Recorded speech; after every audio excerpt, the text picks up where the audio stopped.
नमस्कार, मी Aditi Bhargave. I-P-H mind लॅबच्या पुढच्या भागात आय-पी-एच माइंड लॅबच्या मनाचा कट्टा या कार्यक्रमात तुम्हा सर्वांचं खूप खूप स्वागत. आत्ताच 3 डिसेंबर रोजी जागतिक दिव्यांग दिन झाला. हं. दिव्यांगत्व हे केवळ शारीरिक नसून ते मानसिक आणि बौद्धिक देखील असते.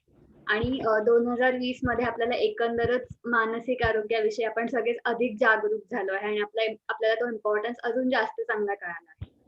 तर ह्याच पार्श्वभूमीवर आपण आपल्या आजच्या कार्यक्रमात इंटेलेक्चुअल डिसेबिलिटी म्हणजेच बौद्धिक अपंगत्व याविषयी जाणून घेणार आहोत. आज आपल्याबरोबर वेगवेगळे पाहुणे आहेत. मी एक-एक करून त्यांची ओळख करून देते. आपल्याबरोबर विद्या फडके आहेत. त्या एक सोशल वर्कर आहेत. पुण्याहून त्यांनी स्पेशल एज्युकेशनमध्ये डिप्लोमा केला आहे. प्रबोधिनी ट्रस्ट या व्यवसाय प्रशिक्षण केंद्राच्या त्या प्रमुख आहेत.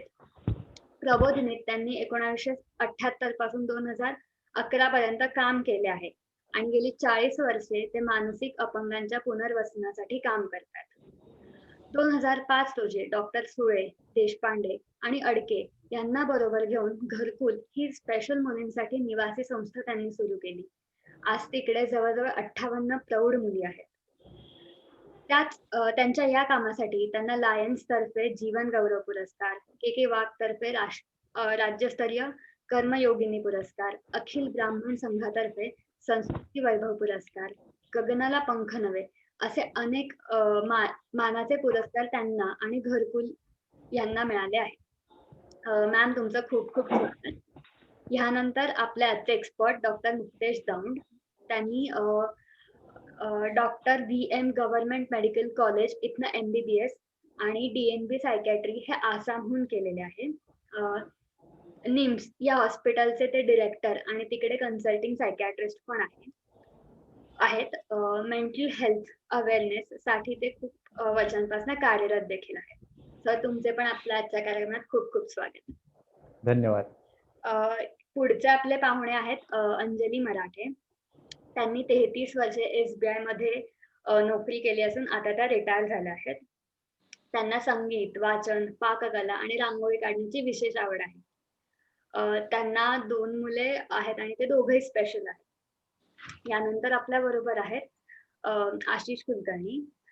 ते बिझीज मध्ये प्रोप्रायटर आहेत आणि केमिकल्स आणि इंजिनिअरिंग प्लांट साठीचे इंडस्ट्रियल मॅनेजमेंट आणि डेव्हलपमेंट मध्ये गेले 25 हून अधिक वर्षे ते काम करत आहेत. त्यांची बहीण ही स्पेशल चाइल्ड आहे आणि हे दोन्ही अंजली मॅम आणि आशिष सर हे दोन्ही केअर गिव्हर्स आहेत. तुमच्या दोघांचेही आपल्या आजच्या कार्यक्रमात खूप खूप स्वागत.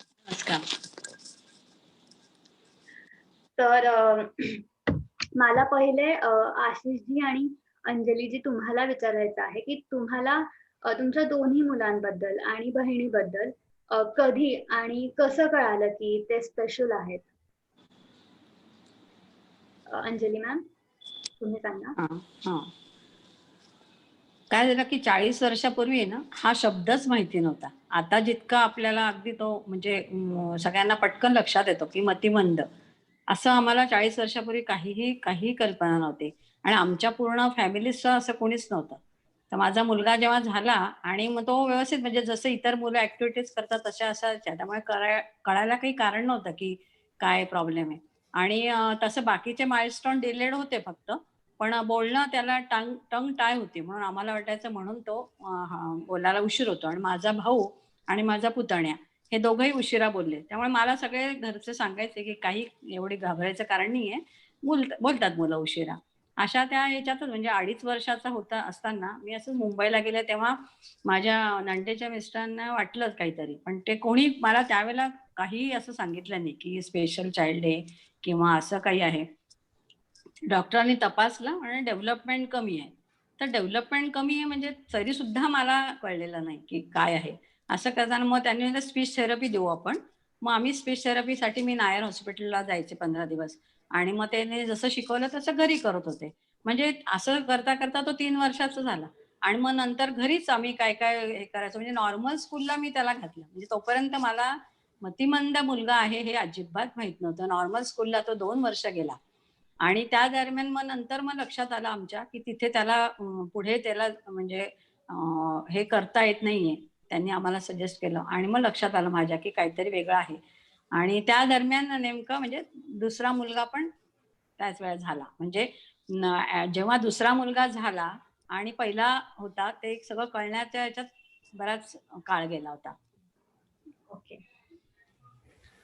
आशिष जी तुम्हाला या कसं कळालं? शिल्पाच्या बाबतीत म्हटलं तर शिल्पा म्हणजे जेव्हा जन्माला आली तेव्हा नॉर्मल होती. जवळजवळ ती वर्ष सव्वा वर्षापर्यंत नॉर्मल होती आणि अतिशय सुंदर होती. म्हणजे तिचं नाव रुपाली ठरवतं माझ्या हातात. रुपाली म्हणजे सुंदर रूप घेऊन आलेली रुपाली. एका आणि शिल्पा म्हणजे एक शिल्प म्हणून ती अतिशय सुंदर म्हणजे डोळे रेखीव अतिशय सुंदर होती आणि ती सगळ्यांची लाडकी होती. 1.5 वर्षापर्यंत ती नॉर्मलच होती. नंतर तिला ताप आला आणि मग तो ताप मेंदूमध्ये गेल्यामुळे तिला ते कन्व्हल्जन्स आल्यानंतर मग त्यावेळेला एवढं डेव्हलप नव्हतं आणि आई बाबा पण त्यावेळेला जस्ट स्ट्रगल करत तिकडे मुंबईतच राहायला होते. चाळीत राहणं होतं तेव्हा आमचं.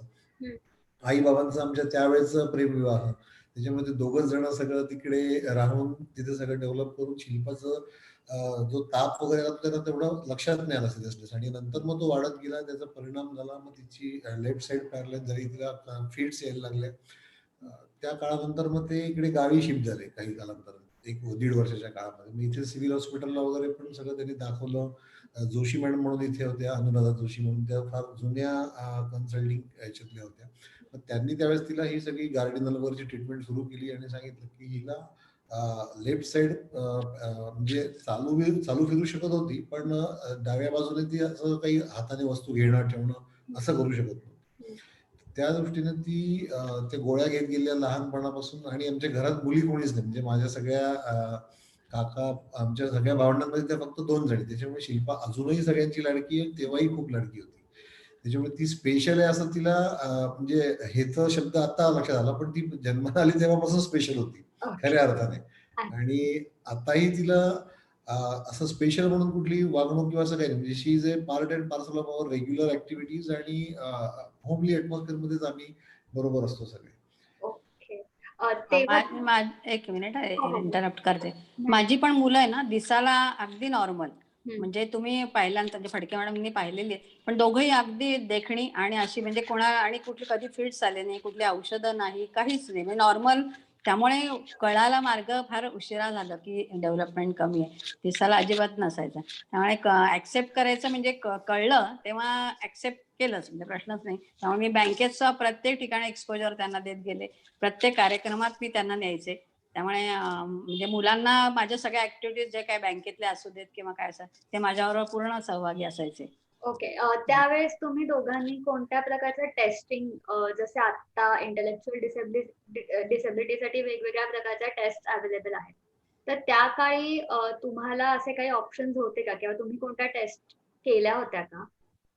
नाही, अशा कुठल्याच टेस्ट आम्ही केल्या नव्हत्या. फक्त कसं की इथे गोंधळे म्हणून एक होते. त्यांच्याकडे म्हणजे ENT वाले. तर त्यांना फक्त जाऊन मुलाचे कान बरोबर आहेत का हे असं विचारलं किंवा फार तर काय IQ टेस्टसाठी कुणाकडे गेलं तर त्या IQ इतका ह्याचा IQ इतका आहे वगैरे असं सांगायचे. पण ते प्रत्येक वेळी म्हणजे असं कुठलं इव्हन मी तुम्हाला सांगते की समीरला कमी ऐकायला हे बेरा टेस्ट म्हणून जी ऑटोमॅटिक कळतं की तुमच्या उजव्या कानाला टिश्यू नाहीत हे आम्हाला खूप उशिरा कळलं. तोपर्यंत तो शाळेत का कोऑपरेट करत नाही कारण त्याला ऐकायलाच येत नव्हतं. आणि हे उशिरा कळलं कारण व्हायब्रेशन नंतर तो डोळे चमकले की मी समजायचे की याला ऐकायला येत आहे. आणि दुसरा मुलगा तर तो कुठलेच टेस्ट करू देतच नाही म्हणजे त्याला हात लावणं हे खरं अवघड होतं हायपर असल्यामुळे. त्यामुळे त्याला कितपत ऐकायला हे शेवटपर्यंत कळलं नाही. पण समीरला मात्र ऐकायला येत ना त्यामुळे वर्गात प्रॉब्लेम झाला की बाई काय सांगतायत ते त्याला कळायचं नाही आणि आम्हाला वाटायचं हा का एवढा शाय आहे. आशिषजी तुम्ही पण कोणती टेस्ट केली होती शिल्पासाठी? शिल्पासाठी टेस्ट अशी कुठली केली नाही कारण ती सुरुवातीला नॉर्मल होती आणि नंतर जेव्हा तिला म्हणजे तो मेंदूत ताप गेला आपण जे म्हणतो त्यावेळेला जे बेसिक मेडिसिन होतं ते सगळं तिला ट्रीट केलं. नंतर फिट्ससाठी तिला धुळ्यात दाखवलं, मुंबईत दाखवलं, इव्हन पुण्यात दाखवलं होतं. पण त्याच्यानंतर धुळ्याच्या ज्या मॅडम आहेत त्यांच्याशी ट्रीटमेंट ही सेट झाली आणि मग गार्डिनलच्या गोळ्या आणि बाकी काही ज्यांनी ट्रीटमेंट देऊन तिला फिट्स येणं त्यांनी कमी केलं. ओके. म्हणजे दोघांनी फिजिकली सिम्पटम्स किंवा जे फिजिकल इश्यूज होते त्याच्यासाठी तुम्ही वेगवेगळ्या टेस्ट केल्या, पण जे IQ साठी मेन जो आपण म्हणूयात की इंटेलेक्च्युअल डिसेबिलिटी होती, तर त्याच्यासाठी तेव्हा कोणत्याच टेस्ट अवेलेबल नव्हत्या. नव्हत्या. Okay, okay. मुक्तेश सर, मी आधी ज्या ऑर्गनायझेशन मध्ये काम करत होते, तिथे मी अशा वेगवेगळ्या पालकांशी डील केलं आणि त्यांना असं खूप वाटायचं की कोणीतरी माझ्यावर करणी केली आहे आणि मी काहीतरी वाईट कर्म केलं म्हणून मला असं स्पेशल बाळ झालं आणि असे वेगवेगळे विचार त्यांच्या मनात आहेत. तर नेमकं ह्या गोष्टी मागे काय कारण असतं आणि कोणती काळजी बिफोर, ड्युरिंग आणि आफ्टर प्रेग्नन्सी घ्यायला पाहिजे?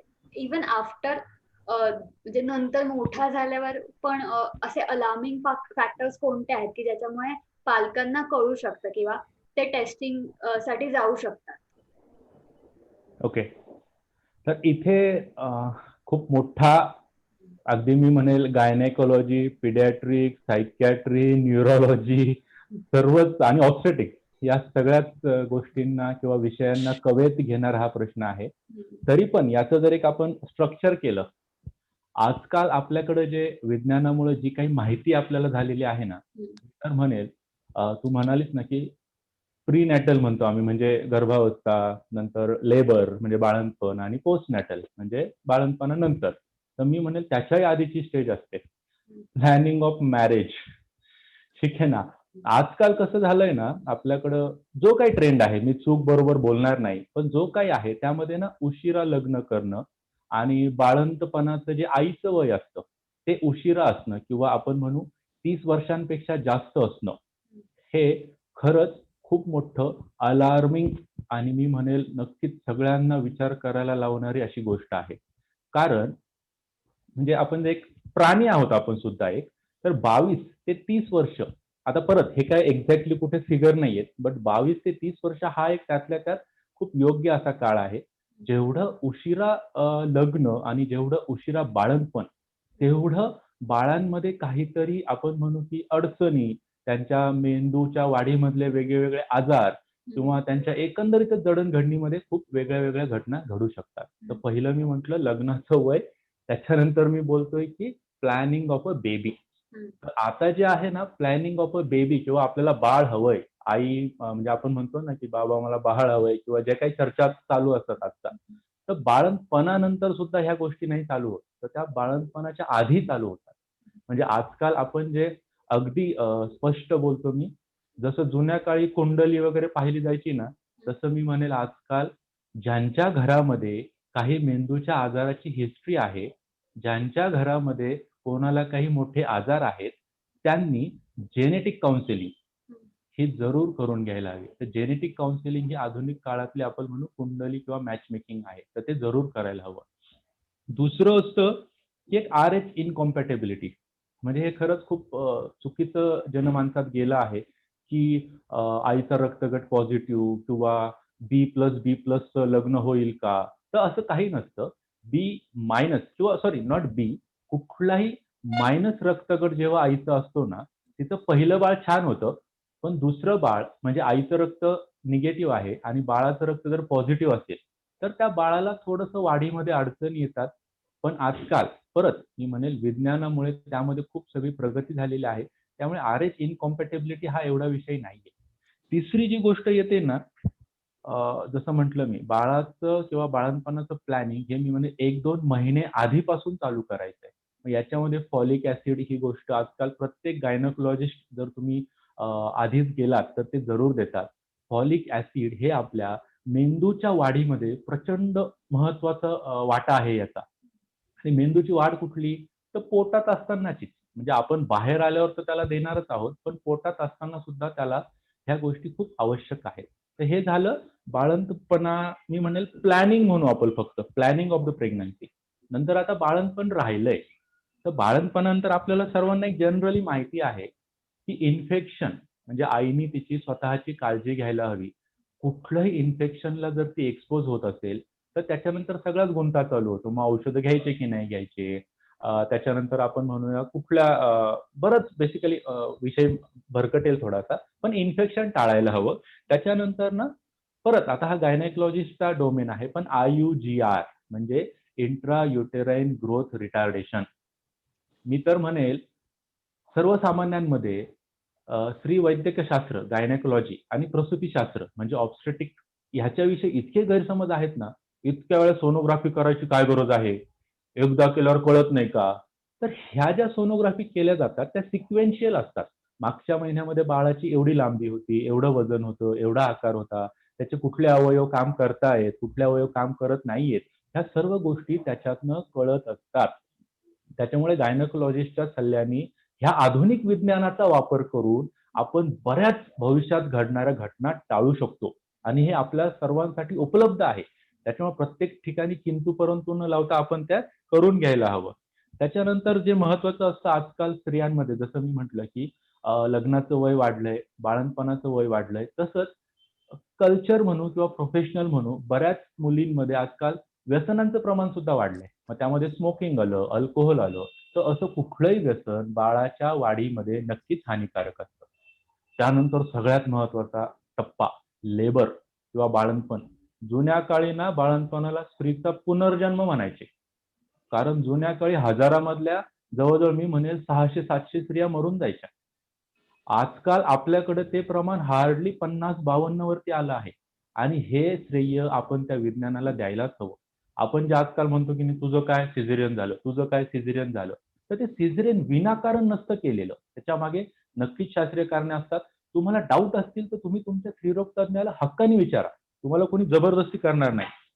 पण हे का सांगतोय मी? बाळंतपणाची दुसरा टप्पा असतो आमच्या वैद्यकीय भाषेमध्ये. त्याच्यामध्ये बाळाचं डोकं आपण म्हणू स्त्रीच्या कमरेच्या हाडामधनं बाहेर येत असतं. हाड तर मोठं होऊ शकत नसतं आणि त्याच्यामुळं बाळाचं डोकं असं दबून बाहेर यावं लागतं. तर ही अवस्था बाळाची जेवढी लांबेल, सेकंड स्टेज ऑफ लेबर जेवढी लांबेल, तेवढं बाळाच्या मेंदूला रक्तपुरवठा कॉम्प्रोमाइज असतो. म्हणजे बाळ बाहेर येताना जर मेंदूला काही इजा झाल्या, तर त्याचे कॉन्सिक्वेन्सेस किंवा त्याचे परिणाम बाळाच्या वाढीमध्ये नंतर दिसतात. म्हणजे मुलाला जर ऑक्सिजन कमी झाला, जसं मॅडमनी उदाहरण दिलं की त्यांच्या मुलीला उजव्या हाताने थोडी ताकद कमी होती.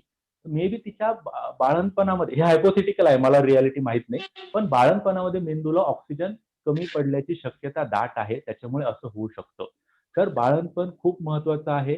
सिझेरियन डिलिव्हरी मी प्रमोट करत नाहीये, मी त्याचा मी म्हणेल प्रोस करता नाहीये, पण जिथे आवश्यकता असते तिथे सिझेरियन केलात तर तुमच्या मुलाचं भवितव्य घडणार आहे. फक्त आईचंच नाही, आणि इथे आईचाही जीव वाचत असतो आणि मुलाचाही जीव वाचत असतो. तर प्रत्येक, जसं मी म्हणेल, विज्ञानाचे प्रचंड फायदे आहेत, काही तोटे आहेत. तर तुमच्या गायनेकोलॉजिस्टच्या सल्ल्याने ह्या गोष्टी करा. त्याच्यानंतर जे येतं पोस्ट नॅटल. परत आता बाळ बाहेर आलंय, छोटंसं बाळ असतं. इथं मी ना थोडं एकच मिनिटं फक्त बाहेर जाणार आहे. आपण माणूस जो उत्क्रांत झालो ना, आपण 2 पायावर चालायला लागलो आणि आपण माणूस बुद्धीच्या जीवावर सगळी प्रगती केलेली आहे. तर बुद्धी म्हटल्यामुळे आपलं डोकं खूप मोठं आहे. गाईचं वासरू आपण म्हणतो बाहेर आलं की उड्या मारतं, शेळीचं करडू बाहेर आलं की उड्या मारतं. तसं आपण 2 पायावर चालतो. त्यामुळे स्त्रीला ते बाळ खूप दिवस पोटामध्ये बाळगता येत नाही. दुसरी गोष्ट, आपला मेंदू खूप मोठा झाला आणि स्त्रीच्या कमरेचं हाड आहे तेवढंच आहे किंवा थोडेफार बदल आहेत. त्याच्यामुळे निसर्गाने अशी योजना केली आहे की आपलं बाळ ना अपरिपक्वच बाहेर येतं. म्हणजे बाळ बाहेर आल्यानंतर सुद्धा त्याला आपल्याला जवळजवळ 2 वर्ष सांभाळावं लागतं. तेव्हा ते कुठं चालतं, तेव्हा ते कुठं मामा, बाबा, दादा 2-4 शब्द बोलतं. तर ही गोष्ट समजून घ्या. त्याच्यामुळे हा पहिला 1.5-2 वर्षांचा जो काळ आहे ना, तो बाळांच्या, मी म्हणेल, भविष्याच्या जडणघडणीमध्ये खूप महत्वाचा असतो. आणि ह्या 2 वर्षामध्ये त्याच्या सर्व अवयवांची वाढ होत असते. त्यातल्या त्यात मी पर्टिक्युलरली म्हणेन मेंदूची वाढ होत असते. मेंदू ही अशी गोष्ट आहे, प्लीज लक्षात घ्या, ज्याचा मेंदू छान, त्याचं शरीर, त्याचं मन, त्याचं मानसिक आरोग्य, त्याचं शारीरिक आरोग्य आणि एकंदरीत त्याचं व्यक्तिमत्व हे नक्कीच छान घडतं. तर हे मी जे काही तुम्हाला सांगितलं, अल्टिमेटली बाळ, आई, बाळंतपण आणि बाळंतपणानंतर काय काय काय काळजी आपण घ्यायला हवी. आणि एकच फक्त थोडक्यात सांगेल, WHO चे ना ग्रोथ चार्ट्स आहेत. तर बऱ्याच गोष्टींमध्ये आपण बाळाचं उंची आणि आपण म्हणू त्याची लांबी, ऍक्च्युली बाळ जोपर्यंत उभं राहत नाही तोपर्यंत लांबी म्हणतो आपण, ह्या गोष्टी जरी तुम्ही रेकॉर्ड केलात तरी तुम्हाला त्याचा खूप फायदा होतो.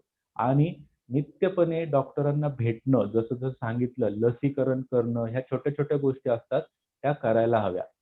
परत आता लसीकरणावरून विषय निघाला, सॉरी थोडा वेळ घेतोय. लसीकरणावरनं हे निघालं. आजकाल डेव्हलप म्हणजे अगदी प्रगत देशांमध्ये सुद्धा वारं आहे की लसी द्यायच्या नाहीत. पण स्पष्ट सांगतो, अगदी मिझल्स आपण जे 9व्या महिन्यामध्ये बाळाला गोवरची लस देतो ना, ती जरी आपण त्याला दिली नाही, तर भविष्यामध्ये म्हणजे मी नावं घेणार नाही अवघड आजारांचे, पण मेंदूचे खूप अवघड आजार होऊ शकतात. त्यामुळे वेळेवर लसीकरण करणं ही सुद्धा त्या बाळाच्या आपण म्हणू त्या बाळासाठी गिफ्ट असतं भविष्यातलं. तर ते प्लीज तुम्ही वेळच्या वेळी करावं. आणि ह्या गोष्टी तुम्हाला हे प्रिव्हेन्शन झालंय सगळं. ह्या सगळ्या गोष्टी जर तुम्ही व्यवस्थित केलात, मी पहिलं म्हटलं जेनेटिक काउन्सिलिंग पासून चालू केलंय. तर ह्या सगळ्या गोष्टी केला तर आपलं बाळ जास्तीत जास्त सुदृढ होण्याची शक्यता असते. 100% कोणीच गॅरंटी देऊ शकत नाही. पण जास्तीत जास्त सुदृढ होण्याची शक्यता. थँक्यू. एक मी ऍड करू का प्लीज? हो हो sir. Please ma'am. सगळे तुम्ही आता जे बोललात ते अगदी करेक्ट आहे आणि ते गरजेचंच आहे. पण एक मोठा मुद्दा असा आहे की नियर रिलेशन मॅरेज, ज्याची मी स्वतः शिकार आहे. म्हणजे आते मावळे भावंड पूर्वीपासून लग्न होत होती. इव्हन माझ्या मोठ्या बहिणीचा आणि माझ्या यांच्या मोठ्या भावाचं लग्न झालेले आणि त्यांचा मुलगा एक इंजिनियर आहे, दुसरा MD मेडिसिन आहे. आणि त्यांचीच सख्खी लहान बहीण मी आणि यांचा सख्खा भाऊ, असं आमचं लग्न झालं. आणि आता ही 40 वर्षापूर्वीची गोष्ट आहे. तर ते नियर रिलेशन मॅरेज आहे आणि आमच्या म्हणजे आम्ही दोघंही सायन्स ग्रॅज्युएट, पण हा विचार आम्ही नाही केला आणि आमचं लग्न झालं. पहिला मुलगा झाल्यानंतरही म्हणजे दुसरा मुलगा पण तसाच झाल्यानंतर आम्ही ससूनला जेनेटिक याला भेटलो. तिथे पण मला वाटतं विदुला फडके होत्या मॅडम. त्यांनी आमचं सगळं पॅटर्न सो माझा नॉर्मल आला त्यावेळेला आमचा दोघांचा. शिवाय आम्ही सिकंदराबादला गेलो, तिथे CCMB ला आमचं सगळं हे दिलं, आमचे ब्लड काय जे असेल त्याच्यात सुद्धा नॉर्मल आला. म्हणजे त्यांना तेव्हा सुद्धा नाही कळलं की आमचं सगळं नॉर्मल दिसत असून सुद्धा दोन्ही मुलं माझी अशी झाली. आणि शिवाय त्यांनी नंतर सांगितलं की तुम्ही अजून फर्दर स्टडीसाठी या, पण मला दोघा मुलांना मॅनेज करून ऑफिस आणि हे आम्हाला जमलं नाही. आणि नंतर मग असं घरातल्यांनी की तुझ्या परिस्थितीत तर काही फरक होणार नाहीये ना आता. म्हणजे ही जी टेंडन्सी होती किंवा त्यावेळेला प्रॅक्टिकली आम्हाला होतं की शेवटपर्यंत कळलंच नाही की म्हणजे का असं झालं असं. आणि तरी सुद्धा एवढं माझं सुधार समोर असून सुद्धा सजेस्ट करतात लोक नात्यामध्ये लग्न करायचे. हे मला अगदी पोटतिडकीने सांगावं असं वाटतं की किती सुंदर असली, किती हुशार माणूस असला तरी नियर रिलेशन तुम्ही करू नका. असं नाही की सगळ्यांनाच होईल असं नाही, मी म्हणजे घरातच उदाहरण आहे. पण परदुःख शीतल म्हटलं तसं होतं की तुम्ही समोर उदाहरण दिसत असून सुद्धा परत त्याच दिशेने जाता. तर हे सुद्धा मला नमूद करावं असं वाटतं. थँक्यू. बरोबर. सर ह्याच आपल्या विषयाला धरून इंटेलेक्च्युअल डिसेबिलिटी म्हणजे IQ शी खूप रिलेटेड आहे सगळं. तर नेमकं IQ म्हणजे काय? आणि मला खूप पालक विचारायचे की माझा मुलगा आता हुशार झाला, मग याचा IQ वाढला असेल का? तर त्याच्याबद्दल तुम्ही काय सांगाल? ओके. तर इथं मी म्हणेल IQ testing basically intelligent quotient हा एक ना जर्मन शब्द आहे इंटेलिजंट क्वोशंट. तर इंटेलिजंट क्वोशंट हा एक रेशो असतो म्हणजे गुणोत्तर असतं. याच्यामध्ये mental age divided by chronological age into 100. Mental age म्हणजे हे आपण ना वेगळ्या तपासण्यांमधल्या वेगळ्या प्रश्नांवरनं हे आपण मोजतो. क्रोनॉलॉजिकल एज म्हणजे बाळाचं वय, की तो 2 वर्षांचा झाला, 5 वर्षांचा झाला, गुणिले 100. मग ह्यातनं जे काही आपल्याला प्रमाण मिळतं तो असतो IQ. तर IQ काय मोजतो हे समजून घ्या. IQ त्या मुलाची क्लासिफिकेशन करण्याची क्षमता म्हणजे ही गोष्ट लाल आहे, ही गोष्ट हिरवी आहे, ही गोष्ट मी म्हणेल ह्या दोघांमधलं साम्य काय आहे, ह्या दोघांमधला डिफरन्स काय आहे, तो किती गोष्ट लक्षात ठेवू शकतो, आपण त्याला वर्किंग मेमरी म्हणतो. तो किती अटेन्शन म्हणजे किती मन लावून किंवा एकाग्रपणे एखाद्या गोष्टीवरती आपण म्हणू एखादी गोष्ट करू शकतो. तर ह्या सगळ्या गोष्टी वेगळ्या डायमेन्शन्स विचारात घेऊन त्याचं मानसिक वय किंवा मेंटल एज काढलं जातं आणि मग ते गुणोत्तर. तर IQ काय असतो हे समजून घ्या. IQ काय असतं बेसिकली आपल्या ब्रेनचं कॉग्निटिव्ह डोमेन चेक केला जातो. म्हणजे आपला मेंदू कसा वेगळा विचार करू शकतो, तो कशी माहिती अरेंज करू शकतो, तो कशी माहिती स्टोअर करू शकतो, तो त्या 2 माहितींची तुलना करू शकतो का, तो त्या दोन माहितींची तुलना करून त्याच्यातनं काही अर्थ काढू शकतो का, ह्या सगळ्या गोष्टी. म्हणजे साधं उदाहरण द्यायचं झालं, हे प्रॅक्टिकल उदाहरण आहे हा. म्हणजे 1850 किंवा 1900 सालामध्ये जर एखाद्या माणसाला विचारलं की भारत महासत्ता झाला तर, आपण जसे आजकाल मुलांना निबंध देतो ना, त्यांच्या क्रिएटिव्हिटीला चालना देणारे, तर त्या काळातले लोक म्हणायचे असं कुठं नाहीच आहे ना, वस्तुस्थितीच नाहीये, तर तुम्ही कशाला सांगता आम्हाला ह्या गोष्टी. म्हणजे कॉन्क्रीट, आपण जे कॉन्क्रीट म्हणतो, जे जग आहे तसंच त्यांना ते समजायचं आणि त्याच्यानुसार त्यांचे व्यवहार चालायचे. पण जसं जसं जग पुढे चाललंय, आपले कॉग्निटिव्ह म्हणजे बुद्धीचे डोमेन जे आहेत ना, ते आपल्याला जास्त वापरावे लागतात. त्याच्यामुळे आपल्याला आयक्यूचं महत्व वाढत चाललंय. तर आयक्यू रेंज असते, म्हणजे आपण जर त्याला म्हटलो ना, एक 90 ते 110 हा एक नॉर्मल माणसाचा आयक्यू असतो. 110 ते 120 थोडा अबोव नॉर्मल, आणि 120 पेक्षा आपण जे गिफ्टेड म्हणतो किंवा जीनियस टाईप म्हणतो ते लोक असतात. 80 ते 70 याला आम्ही बॉर्डर लाईन म्हणतो. म्हणजे हे ना नॉर्मल पण नसतात आणि एकदम आपण ज्यांना आजार म्हणू शकतो, किंवा आपण जुना शब्द इव्हन ICD-10 जे क्लासिफिकेटरी सिस्टम आहे, ती आणखी सुद्धा मेंटल रिटार्डेशन हा शब्द वापरते. म्हणजे आता जरी काळानुसार आपल्याला इंटेलेक्च्युअल डिझॅबिलिटी किंवा दिव्यांग हा शब्द जो वापरावा लागतो, तर क्लासिफिकेटरी सिस्टम मध्ये तो आहे. त्यामुळे मी फक्त एकदाच वापरतोय तो शब्द. तर मेंटल रिटार्डेशन मग कुठलं, 70 ते 50 याला माइल्ड म्हणतात, 35 ते 49 याला मॉडरेट म्हणतात, 20 ते 34 याला सिव्हिअर म्हणतात, आणि 20च्या खाली याला प्रोफाउंड म्हणतात. मग ह्याचा उपयोग काय, किंवा आता जसं आपण सर्वांचे अनुभव ऐकले, तर ह्याचा उपयोग हा आहे की त्या त्या मुलाच्या बौद्धिक क्षमतेनुसार आपल्याला त्याला वेगळी वेगळी ट्रीटमेंट देता येते, वेगळी वेगळी थेरपी प्लॅन करता येते. त्याच्या बौद्धिक मानसिक वय, म्हणजे त्या मुलाचं वय शरीराने तो 8 वर्षांचा आहे, पण त्याचं मानसिक वय समजा 3 वर्षांचं आहे, आणि आपण जर बाकीच्या मुलांसारखं त्याला 8 वर्षांचे किंवा 7 वर्षांचे प्रॉब्लेम्स म्हणू आपण, प्रॉब्लेम्स म्हणजे फक्त गणित नाही, कुठलेही आपल्या आयुष्यातले अडचणी प्रश्न ते दिले, तर त्याला ते नाही जमणार. तर आपल्याला त्याच्या मानसिक वयानुसार थेरपीचे टप्पे ऍडजस्ट करावे लागतात. तर हा झाला आपला मेन आयक्यूचा टप्पा. दुसरा असतो अडॅप्टिव्ह स्किल. म्हणजे आता जसं जसं नवीन येतंय, तर अडॅप्टिव्ह स्किल मध्ये आपले काय येतात, मी जसं ऑलरेडी सांगितलंय, मी कन्सेप्च्युअल. म्हणजे ना, साधी गंमत सांगतो हा, आपल्या केसाकडे पाहिले का आपल्याला लगेच केस आठवतात, काळा रंग आठवतो. पण ज्यांच्या बुद्धीमध्ये काही आपण म्हणून निसर्गाच्या ह्यानी काहीतरी कमतरता असतात, तर त्यांना काळा ही कन्सेप्टच त्यांच्या डोक्यात जात नाही की काळं काय असतं बाबा. म्हणजे काळं प्लीज समजून घ्या, रंग ह्या ऍबस्ट्रॅक्ट थिंकिंग आहेत. म्हणजे आपण डोळे झाकून जरी लाल विचार केला ना, तरी लाल काहीतरी आपल्या डोळ्यापुढे येतं. तर ही विचार करण्याची क्षमता, याला ऍबस्ट्रॅक्ट थिंकिंग म्हणतात. तर हीच त्या मुलांमध्ये नसते. त्याच्यामुळे नंबर 1 2 3 4 त्यांना कळतच नाही ते काय आहे. आपण म्हणू अल्फाबेट ABCD अ ब क ड इ फ ग, जे काही आपले शब्द आहेत, त्यांना शब्द कशाला वापरायचे हेच कळत नसतं. त्यामुळे आपल्याला आयक्यू बरोबर अडॅप्टिव्ह स्किल, आणि अडॅप्टिव्ह स्किल मधले हे कॉग्निटिव्ह स्किल. त्याच्यानंतर येतात आपले सोशल स्किल. म्हणजे माझा स्वतःचा एक असा आत्मविश्वास आहे, मी आत्मविश्वासाने दुसऱ्या लोकांशी बोलू शकतो, आज मी तुम्हा सर्वांसमोर बोलतोय, तर हा सुद्धा त्या अडॅप्टिव्ह आणि सोशल स्किल मधला खूप महत्वाचा भाग झाला. त्याच्यानंतर येतात मेनली समाजाचे नियम पाळणं. म्हणजे सपोज आता मला उशीर झाला, मी थोडीशी जोरात गाडी चालवली, पण मी सिग्नल नाही तोडलं, तर एक छोटस गोष्ट, म्हणजे सिग्नल तोडणारे असे असतात असं म्हणत नाहीये, पण हे सोशल आणि अडॅप्टिव्ह स्किलचा भाग झाला.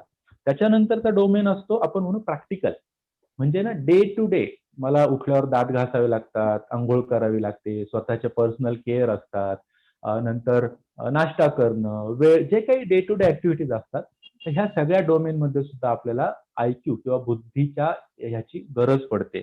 आणि सगळ्यात महत्वाची गोष्ट इथे लक्षात घेण्याची ही आहे की जसं मी बोललो की मेंटल रिटार्डेशन किंवा इंटेलेक्च्युअल डिझॅबिलिटीच्या टाईपनुसार ह्या सगळ्या अडॅप्टिव्ह स्किल बदलतात.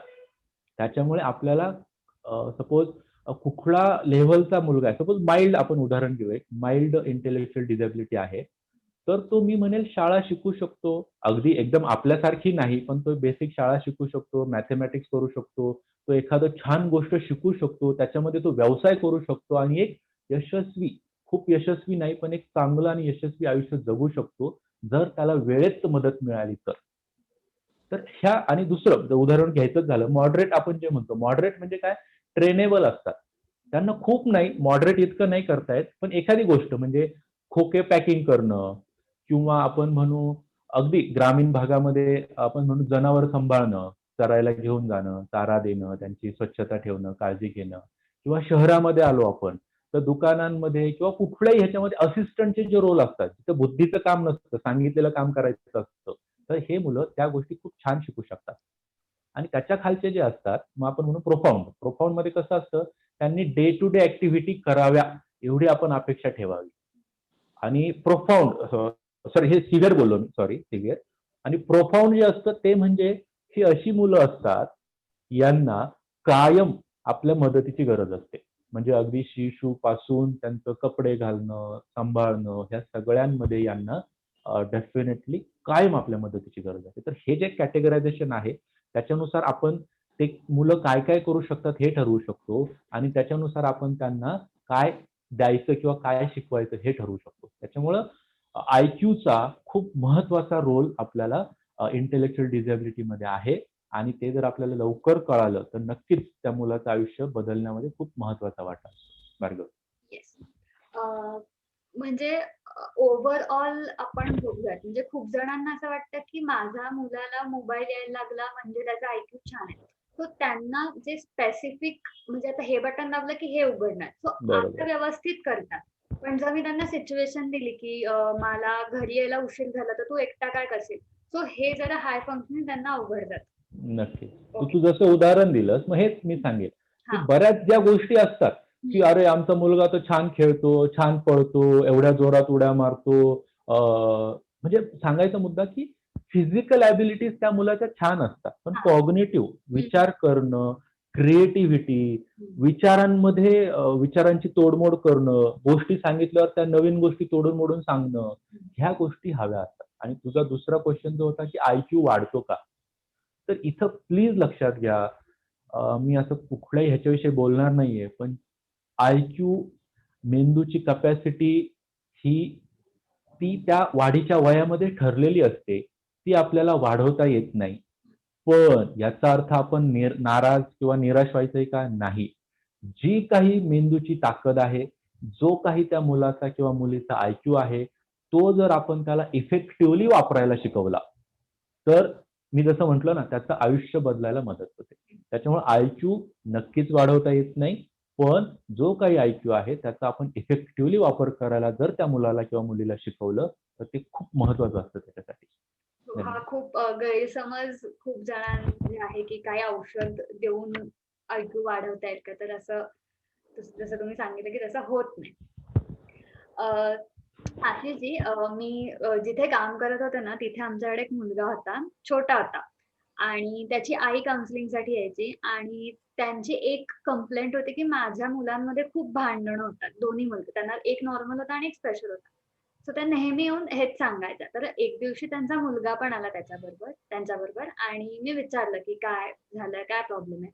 तर जेव्हा खूप खोदून विचारलं तेव्हा त्याने असं सांगितलं की माझ्या घरी जास्त अटेन्शन माझ्या भावाला देतात कारण तो स्पेशल आहे आणि कुठेतरी त्याला ते इन्सिक्युरिटी किंवा जेलसी की मला तेवढं लक्ष नाही देत. माझ्याकडे कोणी जास्त बोलत नाही, खेळत नाही.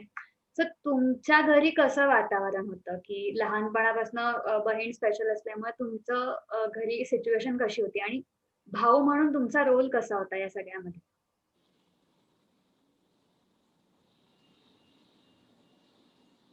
म्यूट अनम्यूट करा. सॉरी. मुळात आमच्या घरी एकत्र कुटुंब पद्धती असल्याने बऱ्याच जणांचं जाणं येणं असायचं आणि असं खटला मोठा असल्यामुळे असं स्पेसिफिक असं कधी मला असं वाटलं नाही की शिल्पामुळे माझ्यावर काही अन्याय होतोय किंवा माझ्याकडे काही लक्ष दिलं जात नाही, असं कधी झालं नाही. पण नंतर जेव्हा मी, आई बाबा आणि शिल्पा आम्ही चौघं राहायचो त्यावेळेला असं बऱ्याच ठिकाणी व्हायचं की ती स्पेशल असल्यामुळे ती फोकसला राहायची आणि माझ्याकडे हा म्हणजे कॅरी ऑन, हा करूनच घेईल या पद्धतीने ते नॅचरली व्हायचं. म्हणजे विदाऊट म्हणजे you can say it is unbiased, पण ते फील होण्यासारखं असं असायचं. पण त्यावेळेला मला ती समज आलेली होती की ही बहीण आहे आणि हिला हे सांभाळण्यासाठी आईलाच करतो, कारण ह्या सगळ्यामध्ये सगळ्यात जास्त सफर झाली ती माझी आई, माझ्यापेक्षा पण. कारण तिला सगळ्या ठिकाणी सगळ्या गोष्टींमध्ये शिल्पाचं काय करायचं हे बघून मग बाकीच्या सगळ्या ऍक्टिव्हिटी प्लॅन करायची. ती स्वतः पण टीचर होती, ते आमचं घरही मोठं होतं. नंतर आमचं सोशल वर्क पण बरंच घरी असायचं. बाबा शेतीवाडी म्हणजे असं बरंच असं कज्जाचं घर होतं. त्याच्यामुळे आईची त्याच्यामध्ये खूप तारांबळ व्हायची, पण तरीही आईने, आणि परत ती मुलगी म्हटल्यानंतर तिला कोणाकडे पाठवता येणार नाही, तिला एकटं कुठे सोडता येणार नाही. त्यावेळी एवढं सोशल अवेअरनेस पण नव्हता की मोबाईल असेल पटकन कॉन्टॅक्ट करतील असं काहीच असायचं. त्याच्यामुळे शी इज ऑलवेज अवेअर आणि अलर्ट. मग त्या केसमध्ये मी आईला उलटी मदत करायचो, की मग मी भाजी आणून द्यायचं, किंवा तू शिल्पाजवळ थांब, मी इकडनं हे आणून देतो.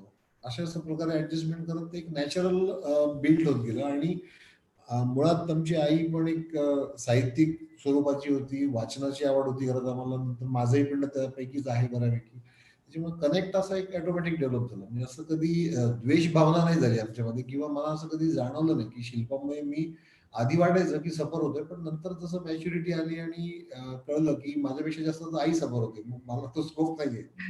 त्याच्यामुळे दॅट इज व्हेरी शुअर. आणि आता सुद्धा आम्ही तसंच करतो, म्हणजे शिल्पा बरोबरच आम्ही सगळं कॅरी करणार. हा एक नॅचरल वे ऑफ बिईंग झाला आमच्या. अच्छा. ओके. ग्रेट. ती वेगळी आहे किंवा तिच्यामुळे काही सपोर्ट असं नाहीये. अच्छा.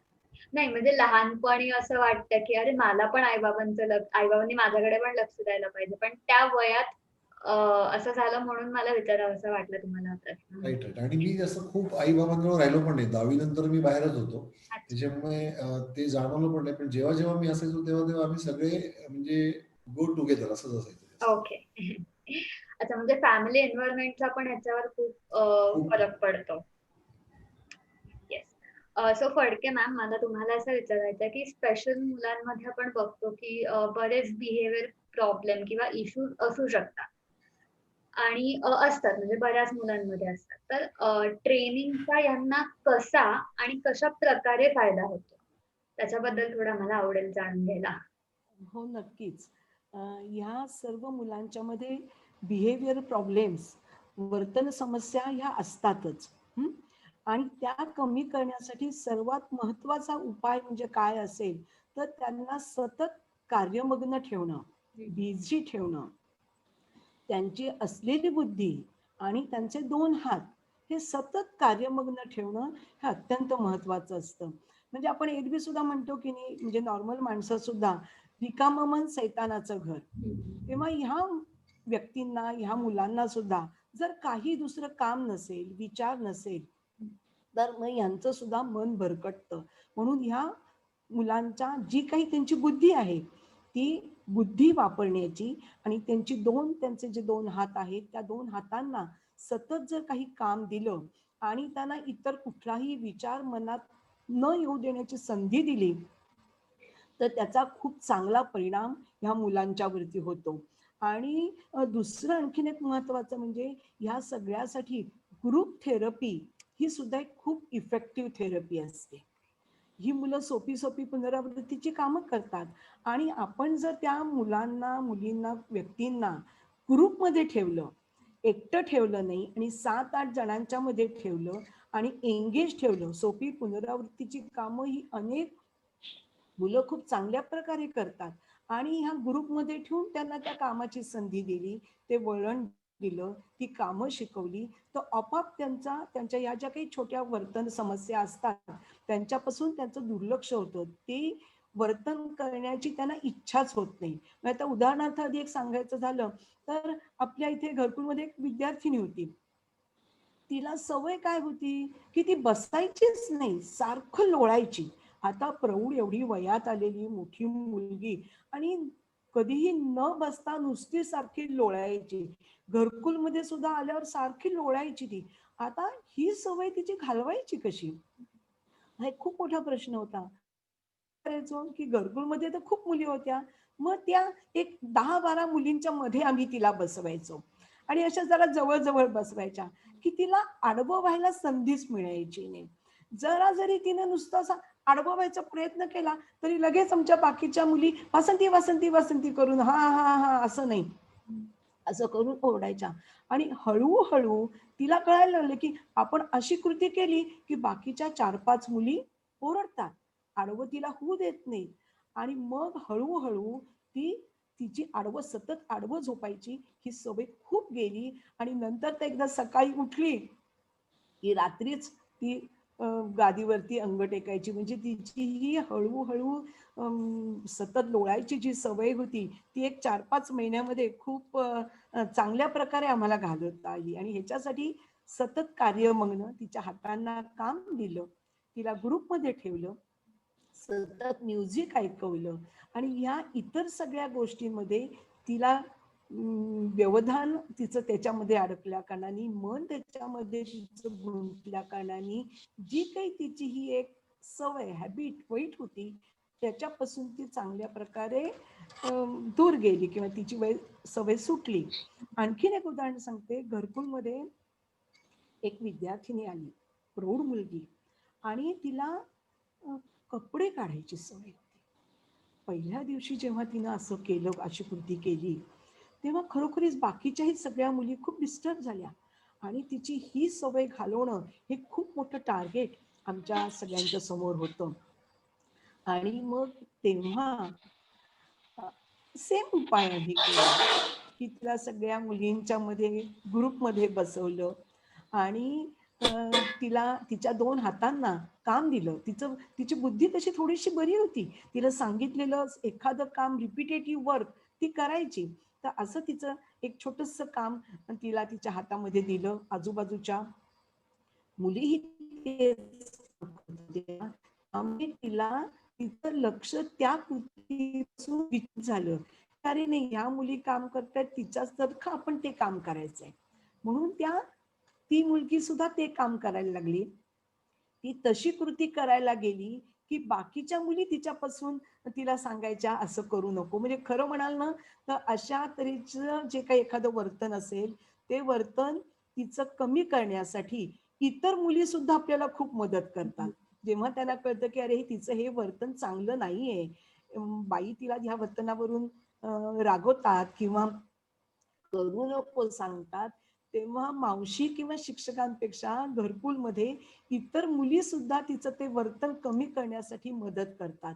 म्हणजे ग्रुप थेरपी, सतत तिला एंगेज ठेवणं आणि कंटिन्युअस एक चांगलं ॲटमॉस्फिअर, सभोवतालचं वातावरण एक खूप चांगलं असलं, गाणी ऐकवतो, भजन ऐकवतो, भक्तिगीतं ऐकवतो, ह्याचा खूप चांगला परिणाम मुलींच्या वरती होतो आणि वर्तन समस्या कमी करण्यासाठी खूप त्याचा उपयोग होतो. सतत कार्यमग्न, कोणत्या ना कोणत्या चांगल्या कामात त्यांना बिझी ठेवणं हे महत्वाचं असतं. आणि त्याच वेळी जेव्हा ती मुलगी ते वर्तन परत करत नाही तेव्हा त्या न केलेल्या वर्तनाबद्दल तिला शाबासकी देणं, अवॉर्ड देणं की आज तू हे केलं नाहीस, आज तू कपडे काढले नाहीस, आज तू आडवी झोपली नाहीस ना, किती छान. मग सगळ्यांनी त्याबद्दल तिचं टाळ्या वाजवून कौतुक करणं, तिला फूल देणं. शेवटी ॲप्रिसिएशन अगदी 4 महिन्याच्या बाळापासून ते 80 वर्षाच्या वयस्कांपर्यंत ॲप्रिसिएशन हे सगळ्यांना आवडतं. आपल्या ह्या अशा दिव्यांग, मानसिक अपंग मुलींना, मुलांना, व्यक्तींना सुद्धा खूप हवं असतं. त्यामुळे अशा तऱ्हेनं तिच्या चांगल्या वर्तनाबद्दल कौतुक केलं, शाबासकी दिली की हळूहळू त्यांचं हे वर्तन कमी होण्यासाठी नक्कीच त्याचा उपयोग होतो. राईट. अशा म्हणजे मी शाळेत जायचं ना तर तिथल्या मुलांना मी रिइन्फोर्समेंट किंवा शाबासकी म्हणून स्टार द्यायचो. तर त्यांना ते इतकं आवडायचं आणि इतके स्टार मिळावा म्हणून ते जे काय प्रयत्न करायचे आणि जे ऐकायचं ना ते एकदम नेक्स्ट लेव्हल होतं. आम्ही सुद्धा यानंतर इथे तशी स्टार पद्धत केलेली होती की हां. आज तू केलंस तुला 1 मिळाला, उद्या येस. पण तू केलंस 2 मिळाले. म्हणजे मग हळूहळू तिला त्याच्यातून उत्साह मिळतो, प्रोत्साहन मिळत जातं. चांगल्या वागणुकीसाठी आपल्याला काहीतरी मिळतंय म्हटल्यावर ती कृती परत परत त्यांच्याकडून केली जाते आणि आपली समस्या नॅचरली कमी होते, त्यांचीही कमी होते. बरोबर. अ, फक्त म्हणजे जे मगाशी सरांनी कॅटेगरीज सांगितल्या, की माइल्ड, मॉडरेट, सिव्हिअर, प्रोफाउंड. तर ह्या 4 कॅटेगरीजना वेगवेगळं आपण ट्रेनिंग देतो का? की म्हणजे कसं असतं घरकुलमध्ये हां, सिस्टम? आता खरं म्हणजे तुम्ही म्हणालात ते अगदी बरोबर आहे, की सौम्य मतिमंदत्व आहे, तीव्र मतिमंदत्व आहे, मॉडरेट, हे जे सगळे 4 आपले ग्रुप आहेत, तर प्रत्येकाला त्या ह्याच्याप्रमाणे ट्रेनिंग दिलं जातं. तुम्ही जेव्हा आपण पुनर्वसन करतो किंवा व्यावसायिक प्रशिक्षण देतो, ते ट्रेनिंग देताना सुद्धा आम्ही प्रत्येकीची बौद्धिक क्षमता काय आहे, शारीरिक क्षमता काय आहे, हे पाहून आपण त्याप्रमाणे त्यांना ट्रेनिंग देतो. परंतु आता काय होतं म्हणजे तुम्हाला सांगते, की आम्ही जेव्हा एका कंपनीचं जॉब वर्क सुरू केलं, बॉलपेनची असेंब्ली आपल्या घरकुलमधल्या मुली करतात. तर ते असेंब्ली जेव्हा जॉब वर्क सुरू केलं, तेव्हा फक्त 7-8 मुलींनाच ते काम करता येत होतं. बाकीच्या मुलींना करता येत नव्हतं. त्यांची लेव्हल नव्हती, त्या बॉर्डर लाईनच्या नव्हत्या, सिव्हिअर होत्या. परंतु जेव्हा रोज आम्ही ते काम करण्यासाठी बॉर्डर लाईनच्या मुलींच्या बरोबर सुद्धा मॉडरेट मुलींना, सिव्हिअर मुलींना सुद्धा त्यांच्या बरोबर तिथे बसवायला लागलो, तेव्हा त्या मुलींचं पाहून अनुकरणाने ह्या मुली सुद्धा, सर्व स्टेप्स त्यातल्या येत नसतील, परंतु त्यातल्या 1-2 स्टेप्स सुद्धा ह्या मुली शिकल्या आणि त्या करू लागल्या. म्हणजे जेवढं आपण ह्या सगळ्या मुलांना नॉर्मल मुलांच्या बरोबर, नॉर्मल व्यक्तींच्या बरोबर त्यांना वावरायला मिळेल ना, तेवढं खूप चांगला परिणाम त्यांच्यावर होतो. आता मगाशी जसं आता एक डॉक्टरांनी उदाहरण सांगितलं ना, की तिचं IQ लेवल नाही. आता आमचीच आदिती आहे, तिला लिहिता येत नाही, वाचता येत नाही, परंतु मोबाईलवरती तिची डान्सची गाणी ती बरोबर ऑपरेट करते. त्यामुळे पाहून, अनुकरणाने या मुली शिकतात. त्यामुळे अशी म्हणजे सिव्हिअर मुलींना पूर्ण वेगळं बसवायचं, मॉडरेट मुलींना वेगळं बसवायचं, असं मी नाही करत. कारण त्या एकमेक पाहून, अनुकरणाने खूप चांगल्या प्रकारे शिकतात आणि त्याचा चांगला उपयोग होतो त्यांच्यात. ह्या मुलींच्या मध्ये सुद्धा त्याच्यामुळे आत्मविश्वास निर्माण होतो, बरोबर. कॉन्फिडन्स येतो त्यांचा, आणि त्यामुळे त्याचा सगळा चांगल्या तऱ्हेनं परिणाम होतो त्यांच्यावरती. तर मग जर आपण लवकर टेस्टिंग केलं, IQ टेस्टिंग, तर आपल्याला लवकर त्या मुलाची किंवा मुलीची लेवल कळून आपण त्याप्रमाणे ट्रीटमेंट प्लॅन आखू शकतो पुढे त्या मुलासाठी. तो टेस्टिंग इथे खूप महत्वाचा रोल प्ले करतं.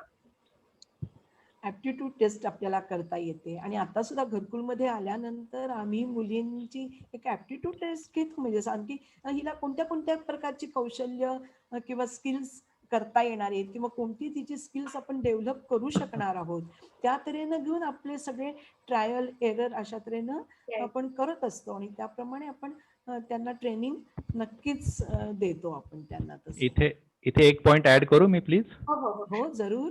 इथे ना आपण ना एन्व्हायरमेंटल स्टिम्युलेशन म्हणतो. म्हणजे कसं, त्या मुलाची बौद्धिकता असते, पण त्याला तसं वातावरणच मिळालेलं नसतं. मग त्याच्यामध्ये जनरली आम्ही आपले जे 5 सेन्सेस म्हणतो, पंचेंद्रिय, ते व्यवस्थित काम करत आहेत की नाही हे पहिल्यांदा चेक केलं जातं. जसं मॅडमने आपल्याला सुरुवातीला सांगितलं ना, की कानाची तपासणी केली गेली. आजकाल बेरामुळे आपल्याला कानामध्ये म्हणजे बेसिकली कानात जो आवाज पडतो तो मेंदूपर्यंत जातो की नाही हे सुद्धा आपल्याला चेक करता येतं. तर हे का सांगतोय मी, एन्व्हायरमेंटल स्टिम्युलेशन किंवा सभोवतालचं वातावरण बदलणं हे मुलाच्या वाढीमध्ये प्रचंड त्याचा रोल आहे. कारण सपोज आजकालचं हे मुद्दाम उदाहरण देतो मी, आता आशिष सरांचं पण नाव इथे घे. ते म्हणाले की माझं एकत्र कुटुंब होतं, त्यामुळे त्यांना कधी ते जाणवलं नाही. आता आपली समाज व्यवस्था बदलते आहे, दोघेही आई बाबा काम करत आहेत. नॉर्मल, आपण नॉर्मल म्हणजे मी यांना ॲबनॉर्मल नाही म्हणणार, बट जे आपले सगळे मुलं आहेत त्यांच्यासाठीच पालकांकडे वेळ नाहीये. तर आपले जे स्पेशल चाइल्ड आहेत, ज्यांना थोडा एक्स्ट्रा वेळ लागणार आहे, काही गोष्टी परत परत शिकवाव्या लागणार आहेत, करून घ्याव्या लागणार आहेत, ह्याच्यासाठी आणायचं कुठनं वेळ. तर बऱ्याच पालकांमध्ये, बऱ्याच आपण म्हणू IQ नॉर्मल असणाऱ्या मुलांमध्ये सुद्धा एन्व्हायरमेंटल स्टिम्युलेशन म्हणजे आई बाबा दोघे कामावर जातात, मुलाला दाई वगैरे सांभाळतात, ती दाई त्याच्याशी बोलतच नाही. मग ते मुलं दादा, बाबा, काका आपण जे म्हणतो ना 6व्या महिन्यात, 9व्या महिन्यात, 1 वर्षात आलं पाहिजे, त्याला जर ते कानावरच पडत नाही, तो बोलणार कुठनं? त्यामुळे जेव्हा केव्हा असं येतं त्यावेळेस आपल्याला हे एन्व्हायरमेंटल स्टिम्युलेशन आहे की नाही हे खूप महत्वाचं आहे. त्यामुळे जसं विद्या मॅमनी सांगितलं की त्यांच्याकडे जेव्हा मुली येतात आणि त्या शिकतात आजूबाजूनं, दॅट इज एन्व्हायरमेंटल स्टिम्युलेशन. त्यांचं सभोवताल बदललं, अरे ही असं करते बरं का, हे मला येईल, अरे ही असं करते बरं का, हे मला येईल. हे मुलांना येणं खूप मी म्हणेल देणं ही समाजाची जबाबदारी आहे आणि ते दिल्यानंतर त्या मुलांनी त्याचा वापर करणं हे त्याच्या वैयक्तिक कौशल्यावर अवलंबून आहे. त्याच्यामुळे दिव्यांगांना जो आपण दर्जा किंवा सगळ्यांना सर्व समान वागणूक हे जे काही आता नवीन कायद्यांमधलं तत्व येत आहेत ना, ते याच्यासाठी येत आहेत. नाही नाही, हे या आहेत मुद्द्यावर दोन्ही पॉइंट एकच, म्हणजे दोन्ही पॉइंट अत्यंत महत्वाचे आहेत. की एक तर सन्मानाची वागणूक मिळणं अत्यंत महत्वाचे, आणि दुसरी गोष्ट जेव्हा आपण या व्यक्तींचं पुनर्वसन व्हायला पाहिजे म्हणतो, तेव्हा पुनर्वसनामध्ये इतके मुद्दे महत्वाचे आहेत की पहिल्यांदा पालकांनी अशा बाळाचा केलेला स्वीकार, ऍक्सेप्टन्स, व्हेरी गुड. त्याच्यानंतर त्या मुलाला लहानपणापासून जर सर्व तऱ्हेचं घरातलं पोषक वातावरण, आई वडिलांचं प्रेम, आई वडिलांचा ऍक्सेप्टन्स, त्याला स्पेशल स्कूल, स्पेशल टीचर, समाजाकडून ऍक्सेप्टन्स, व्यवसाय कौशल्य शिकवणारे व्यवसाय प्रशिक्षक, समाज, सर्व थेरपिस्ट, अशा सगळ्या ही जी टीम आहे ना, ह्या सगळ्या टीम कडून जर ह्या प्रत्येक दिव्यांग मुलाला जर ह्या सर्व टीम कडून जर मार्गदर्शन, सल्ला आणि सहकार्य मिळालं तर कोणत्याही प्रत्येक मुलाचं आपल्या चांगल्या तऱ्हेनं पुनर्वसन करणं हे नक्कीच. खूप शक्य होतं. नक्कीच. ॲटमॉस्फिअर, एन्व्हायरमेंट हे खूप महत्वाचं असतं. आणि म्हणजे सगळेजण म्हणतात की मॅडम घरकुल मधलं इतकी पॉझिटिव्हिटी आहे तुमच्या आपल्या ह्याच्यामध्ये, तर ते सगळं असेल आणि त्यांना हाताळणारे ज्या मावश्या, ताया, शिक्षक हे जर त्याप्रमाणे त्यांना समजून घेणारे असतील, त्यांच्या भावभावना समजून घेणारे असतील, त्यांचं म्हणणं ऐकून घेणार, त्यांना सगळ्यांना लिसनर हवा असतो की माझं म्हणणं कुणीतरी, माझी तक्रार, माझं म्हणणं कुणीतरी ऐकून घेते, हे ऐकून घेणारी माणसं त्यांना मिळाली तर इतके चांगले अनेक गुण, म्हणजे त्यांना काय येत नाही हे तुम्ही पाहूच नका. आपल्या ह्या सगळ्या मुलांच्या मध्ये, मुलींच्या मध्ये इतके चांगले गुण आहेत की अनेक चांगल्या क्षमता आहेत की खूप चांगल्या तऱ्हेनं ते त्यांचं जीवन छान व्यतीत करू शकतात. स्किल्स आहेत त्यांच्याकडे खूप छान. त्यांना चांगली माणसं मिळणं महत्वाचं आहे. आशिषजी सांग. तुम्ही काहीतरी म्हणत होतात मगाशी. मी याच मुद्द्याच्या रिलेटेड म्हणत होतो की नॉर्मल आपलं जे सगळ्यांचं आयुष्य असतं किंवा नॉर्मल लाईफमध्ये आपले जे सगळे कुटुंब व्यवस्था आहे याच्यामध्ये हे मुलं स्पेशल असतात. पण जेव्हा ह्या स्पेशल मुलांना म्हणजे जसं आता घरकुलमध्ये त्यांच्या भोवती सगळी यंत्रणा आहे. आपल्या रेग्युलर ह्याच्यामध्ये आपल्या भोवती ही सगळी यंत्रणा असते, ते एक पार्ट असतात, ते साइडिंग होतात. तर मॅडम जे म्हटलं की त्यांची मानसिकता आणि त्यांना जे त्यांचा जोपास जो होतो तो फार महत्वाचा असतो. आणि हा शिल्पामध्ये आम्हाला खूप जाणवलेला बदल आहे की तिथे ती सेंटरला आहे, तिच्या रिलेटेड ऍक्टिव्हिटी होत आहेत. इथे घरी आपण सेंटरला असतो आणि आपल्या रिलेटेड ऍक्टिव्हिटी होतात. तर हा फार मोठा फरक होतो आणि त्याच्यामुळे त्यांची मानसिकता बदलते आणि त्यांच्यातले गुण बाहेर येतात. So they develop on there. मी सांगू का आणखीन एक मुद्दा की ह्या सगळ्या मुलांना कुठल्या तरी शाळेत, कुठल्या तरी संस्थेत हे लहानपणापासून पाठवणं अत्यंत आवश्यक आहे.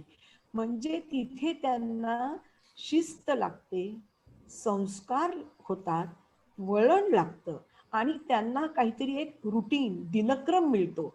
या सगळ्या व्यक्तींना, मुलांना रुटीन, दिनक्रम मिळणं खूप महत्वाचं असतो. घरी जर मुलं असतील ना तर मग कधी पण उठ, 10 वाजता उठलीस तरी चालेल, केव्हाही आंघोळ कर. पण संस्थेत किंवा ह्याच्यात तसं होत नाही. नाही, मग तू सकाळी 7ला उठलं पाहिजेस, तू वेळेवर आंघोळ केली पाहिजेस, वेळेवर नाश्ता त्यांना मिळतो आणि त्याप्रमाणे तू कामाला बसलं पाहिजेस. तेव्हा ह्या मुलांना प्रत्येक पालकांनी संस्थेमध्ये पाठवलं तर ह्या मुलांच्या खूप चांगल्या सवयी त्यांना लागतात, वळण लागतं, कामाची शिस्त लागते. आणि आणखीन एकच मुद्दा मांडते की 13व्या 14व्या वर्षापासूनच ह्या मुलांना किंवा मुलींना व्यवसायाच्या दृष्टीनं प्रशिक्षण देणं, छोटी छोटी कौशल्य शिकवणं, म्हणजे 13व्या 14व्या दिवशी स्टेपल मारायला शिकवणं, पंचिंग करायला शिकवणं, पॅकिंग करायला शिकवणं, पिशवीत सामान भरणं, अशा तऱ्हेची जी काही छोटी छोटी कामं असतात, कौशल्य असतात, ती त्यांना शिकवणं आवश्यक आहे. आणि त्याचबरोबर त्यांना कामाची सवय, आपल्याला जर त्यांचं खरं पुनर्वसन करायचं असेल आणि पुढे त्यांनी 8-8 तास काम करावं ही अपेक्षा असेल, तर त्यांना आत्तापासून 1 तास, 2 तास आणि मग हळूहळू ती मर्यादा वाढवून 4 तासाची कामाची सवय लावून मग ते त्यांच्या वयाला जेव्हा ते 20-25 वर्षाचे होतील तेव्हा ते सलग 8 तास बसून एखादं कोणतंही काम चांगल्या प्रकारे करू शकतील. त्यामुळे त्यांचं व्यावसायिक पुनर्वसन करायचं असेल आणि मग पर्यायाने आर्थिक पुनर्वसन व्हावं ही अपेक्षा असेल, तर त्यासाठी त्यांना 12व्या-13व्या वर्षापासूनच त्यांची ॲबिलिटी ओळखून आणि मुळात इथे खरं आपण कमी पडतो की प्रत्येकाला काहीतरी काम येतं.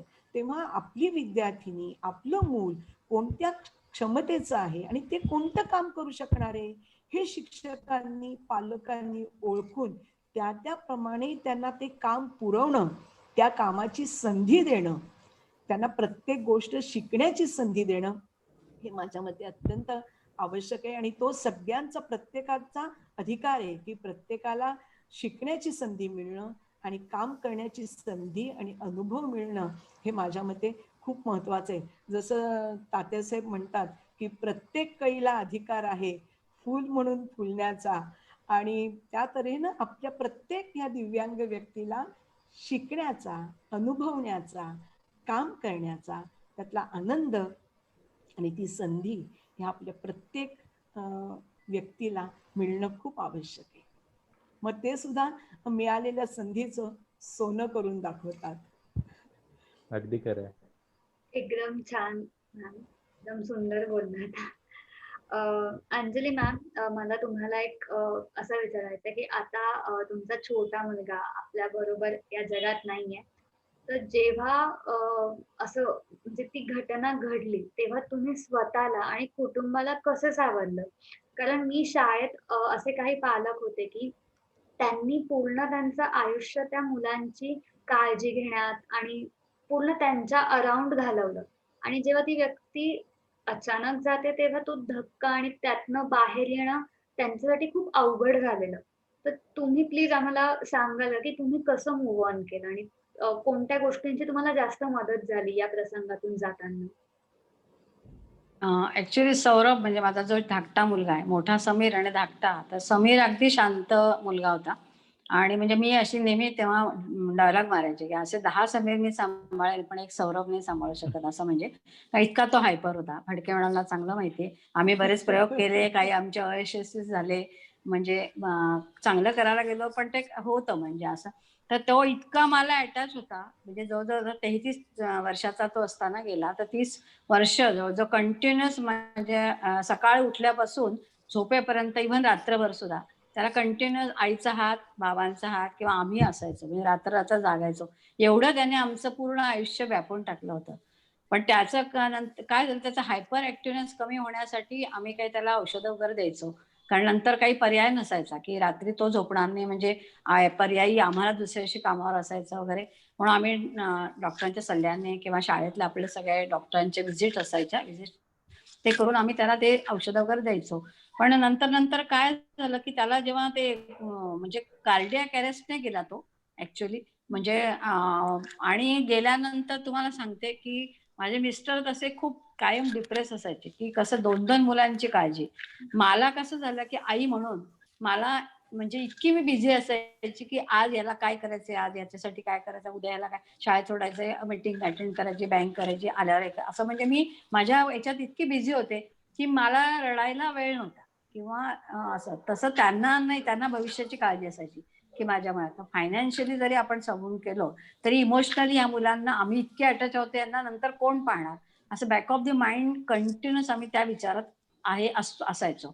आणि त्या याच्यात त्याचा सडन झाल्यानंतर मिस्टर माझे थोडेसे जास्त सेंटी असल्यामुळे किंवा त्या पर्यायाने आई जी गणखरपणा असतो तो असल्यामुळे मी शांतपणे, म्हणजे अक्षरशः, म्हणजे त्या दिवशी मला वाटतं की एखाद्या आईचा मुलगा जातो म्हणजे काय असतं, पण काही न कोसळता मला सगळ्यांना कळवावं लागलं किंवा काय जे पुढचे सोपस्कार सगळे झाले. आणि त्याच्यामध्ये आम्ही काउन्सिलिंग केलं, कसं की भीष्मराव बामजे सर आहेत त्यांच्याकडे गेलो. मग त्यांनी आम्हाला समजवलं की असं समजा की तुमचा ऋणानुबंध इतका होता, तो आला, त्याने तुमच्याकडनं जे काय करून घ्यायचं ते सगळं केलं आणि आता त्याचा वाटा संपला आणि तो गेला. तर तुम्ही असं समजा आणि जो त्याचा जन्म होता आत्मा होता तो तसा त्रस्त होता. म्हणजे कसं की त्याला समजायचं नाही, तो इतका हायपर होता की त्याला आम्हाला कुठे म्हणजे समीरला आम्ही जे काय करून घेऊ शकतो ते त्याला करता यायचं नाही आम्हाला. म्हणजे आणि बोलता यायचं नाही, बोलता आलं नाही असल्यामुळे माणूस फार रेस्टलेस होतो, तसा तो कायम रेस्टलेस असायचा. तर त्याच्यातून आत्म्याची त्याची सुटका झाली असं इव्हन शिवानी दीदीचं मी ऐकते, तर त्या सांगतात की जसं मुलगा हॉस्टेलला गेला की आई विचारते तू काय जेवला काय केलं, तर आपण सारखं सारखं विचारलं की शेवटी तो म्हणतो आई तू नको विचारू ना, आता माझं सगळं व्यवस्थित आहे. तर मी असा विचार करते की आपण जे सारखं आता तो कुठे गेला असेल काय झालं असेल आता आम्ही कसं असं न करता आम्ही म्हणजे मी तरी आता अगदी म्हणजे यांना पण ते पटलंय, शांतपणे विचार करतो की तो सुटला. कारण त्याचं जे शापित आयुष्य सारखं होतं की त्याला कळायचं नाही आपण काय करतोय, त्याच्या बाकीच्यांना त्याचा किती उपद्रव होतो किंवा काय. नो डाऊट मुलगा पोटचा गोळा आणि त्याच्यातून इतका अटॅच होता की मला सगळे म्हणायचे तू समीरपेक्षा सौरववर जास्त प्रेम करते, कारण तो करायलाच लावायचा, तो इतकं म्हणजे करूनच घ्यायचा सगळं. तर अशात आम्ही मग नंतर मग आम्ही स्पिरिच्युअल म्हणा किंवा गाणं म्हणा ऐकत होतो आणि समीरकडे आता आम्ही कसं फुल कॉन्सन्ट्रेशन करू शकतो. पूर्वी हा म्हणजे काही करताच यायचं नाही, तर आता आम्ही त्याला कुठे कोणा चार चौघात पूर्वी न्यायचो पण तरी लिमिटेशन्स असायच्या की कुठे न्यायचं म्हणजे विचार करायला लागायचा. आता आम्ही समीरला सगळीकडे फिरायला नेतो, कुठेही काही म्हणजे आम्हाला आता आम्ही शांत लाईफ जगतो की जे सकाळच्या चहापासून रात्रीच्या ह्याच्यापर्यंत आम्ही शांतपणे चहाच नव्हता पेलो.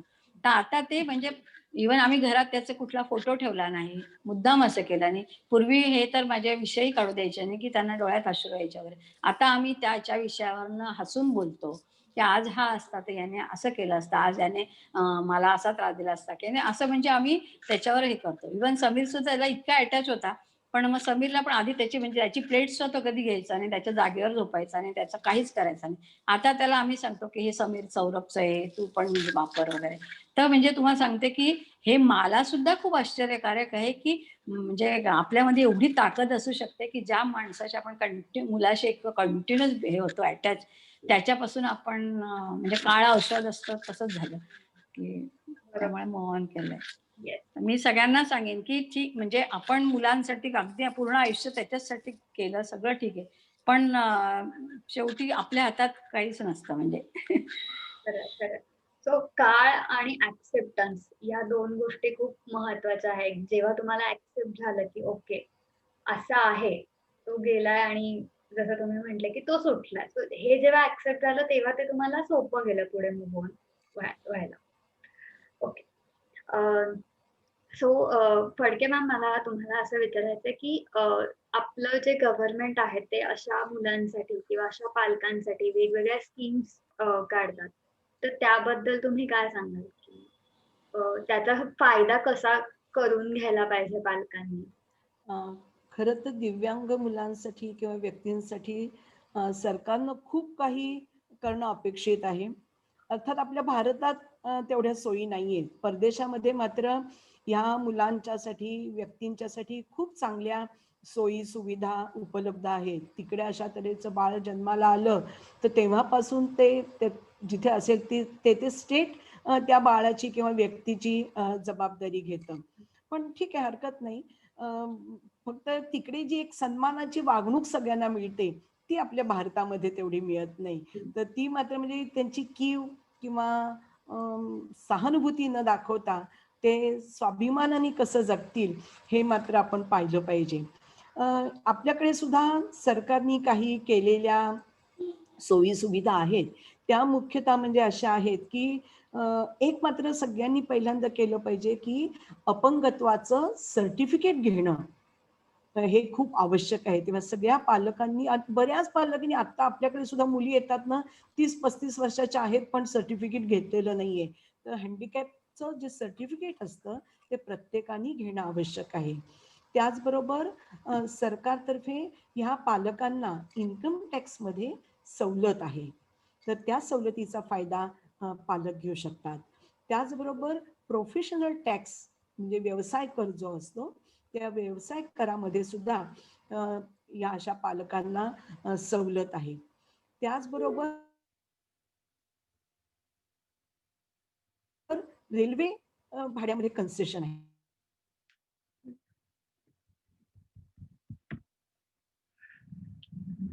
आहे. पालकांना सवलत मिळते आणि त्याच्याबरोबर पालक असतील किंवा सहाय्य कोणी असेल तर त्या व्यक्तीला सुद्धा 50% सवलत मिळू शकते. त्यामुळे रेल्वे कन्सेशन मध्ये सवलत आहे. तशी सवलत बस भाड्यामध्ये सुद्धा आहे, की बसच्या भाड्यामध्ये सुद्धा असंच 75% आणि 50% अशी सवलत आहे.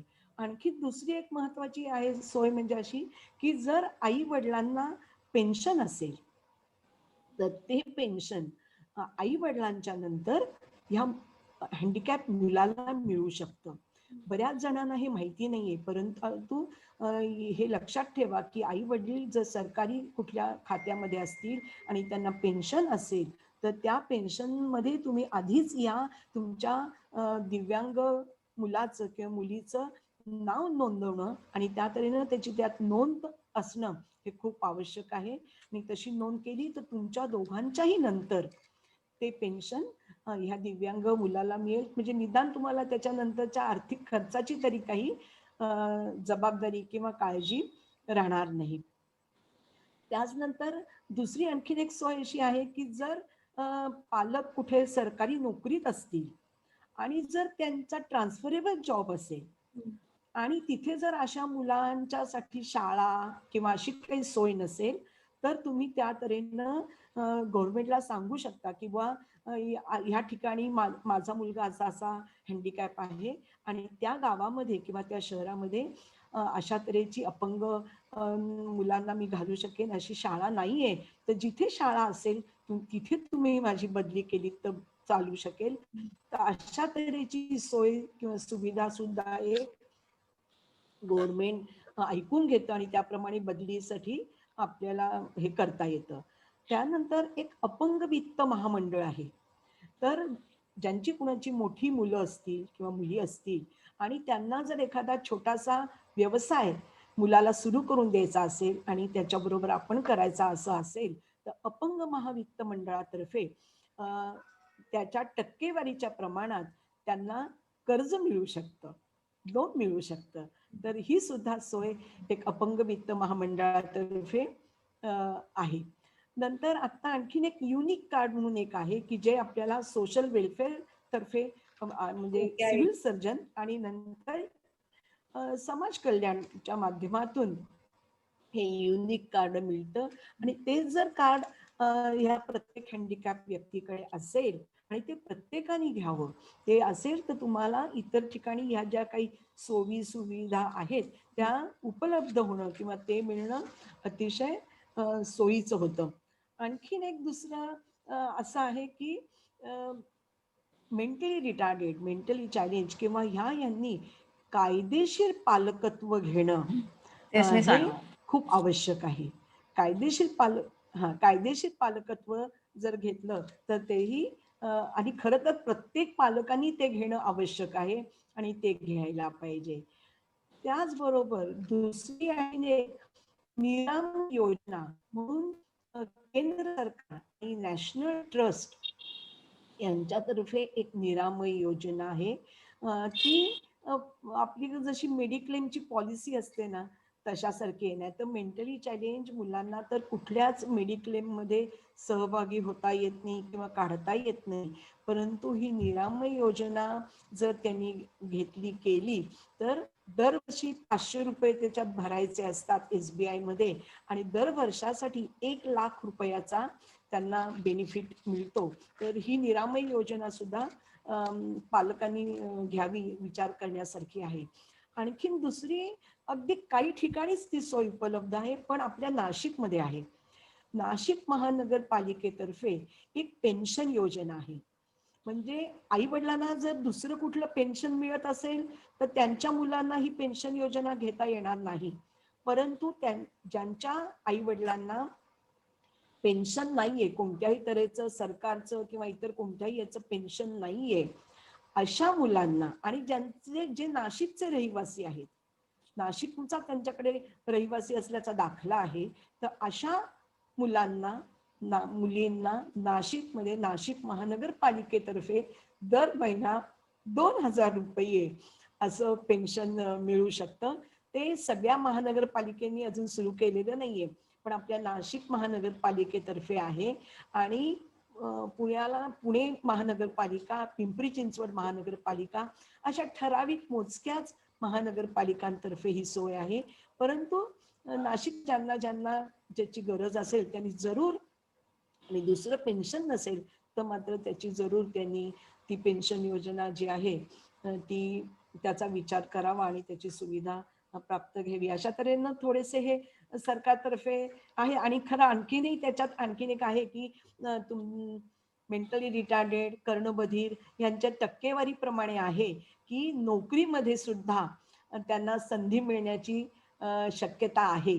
की जी टक्केवारी असते त्याप्रमाणे जर त्या खात्यामध्ये ते भरलेले नसतील, कारण नेहमीच असतं की अपंगांना तेवढा बॅकलॉग हा कायम रिकामा ठेवतात आणि संधी दिली जात नाही. तर सरकारी नोकरीमध्ये सुद्धा काही कर्णबधीर, दिव्यांग, blind, physical handicap, mentally challenge यांचं प्रमाण खूप कमी आहे. पण बाकीच्या ह्या सगळ्या दिव्यांग लोकांना सरकारी नोकरीमध्ये काही टक्केवारी ठरलेली आहे आणि त्याप्रमाणे ते त्यासाठी प्रयत्न नक्की करू शकतात. आणि छोटी छोटी जी काही कामं असतात ना, ती कामं आपली मेंटली चॅलेंज मुलं सुद्धा करू शकतात. त्यामुळे त्याच्यासाठी सुद्धा प्रयत्न करायला हरकत नाही. आणि इतर आताच मी नाशिकला एक फॉर्च्युना इंजिनिअरिंग म्हणून कंपनी आहे, सूर्यनारायण त्याचे ओनर आहेत. आणि सूर्यनारायण यांनी मेंटली चॅलेंज अशा 15 ते 20 मेंटली चॅलेंज मुलांना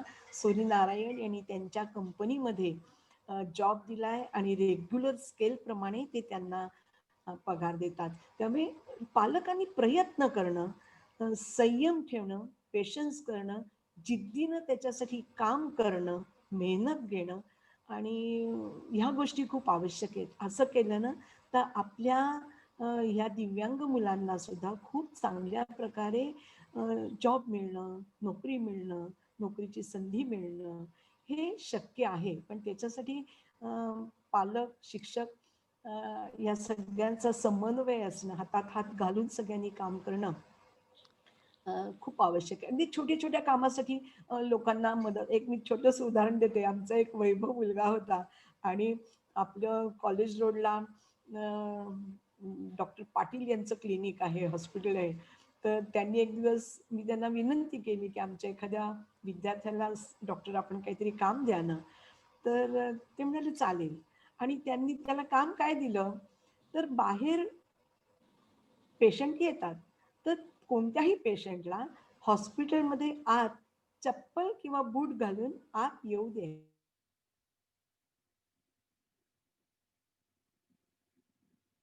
द्यायचं नाही, काढायला लावायचं आणि ओळीनं लावून ठेवायचं.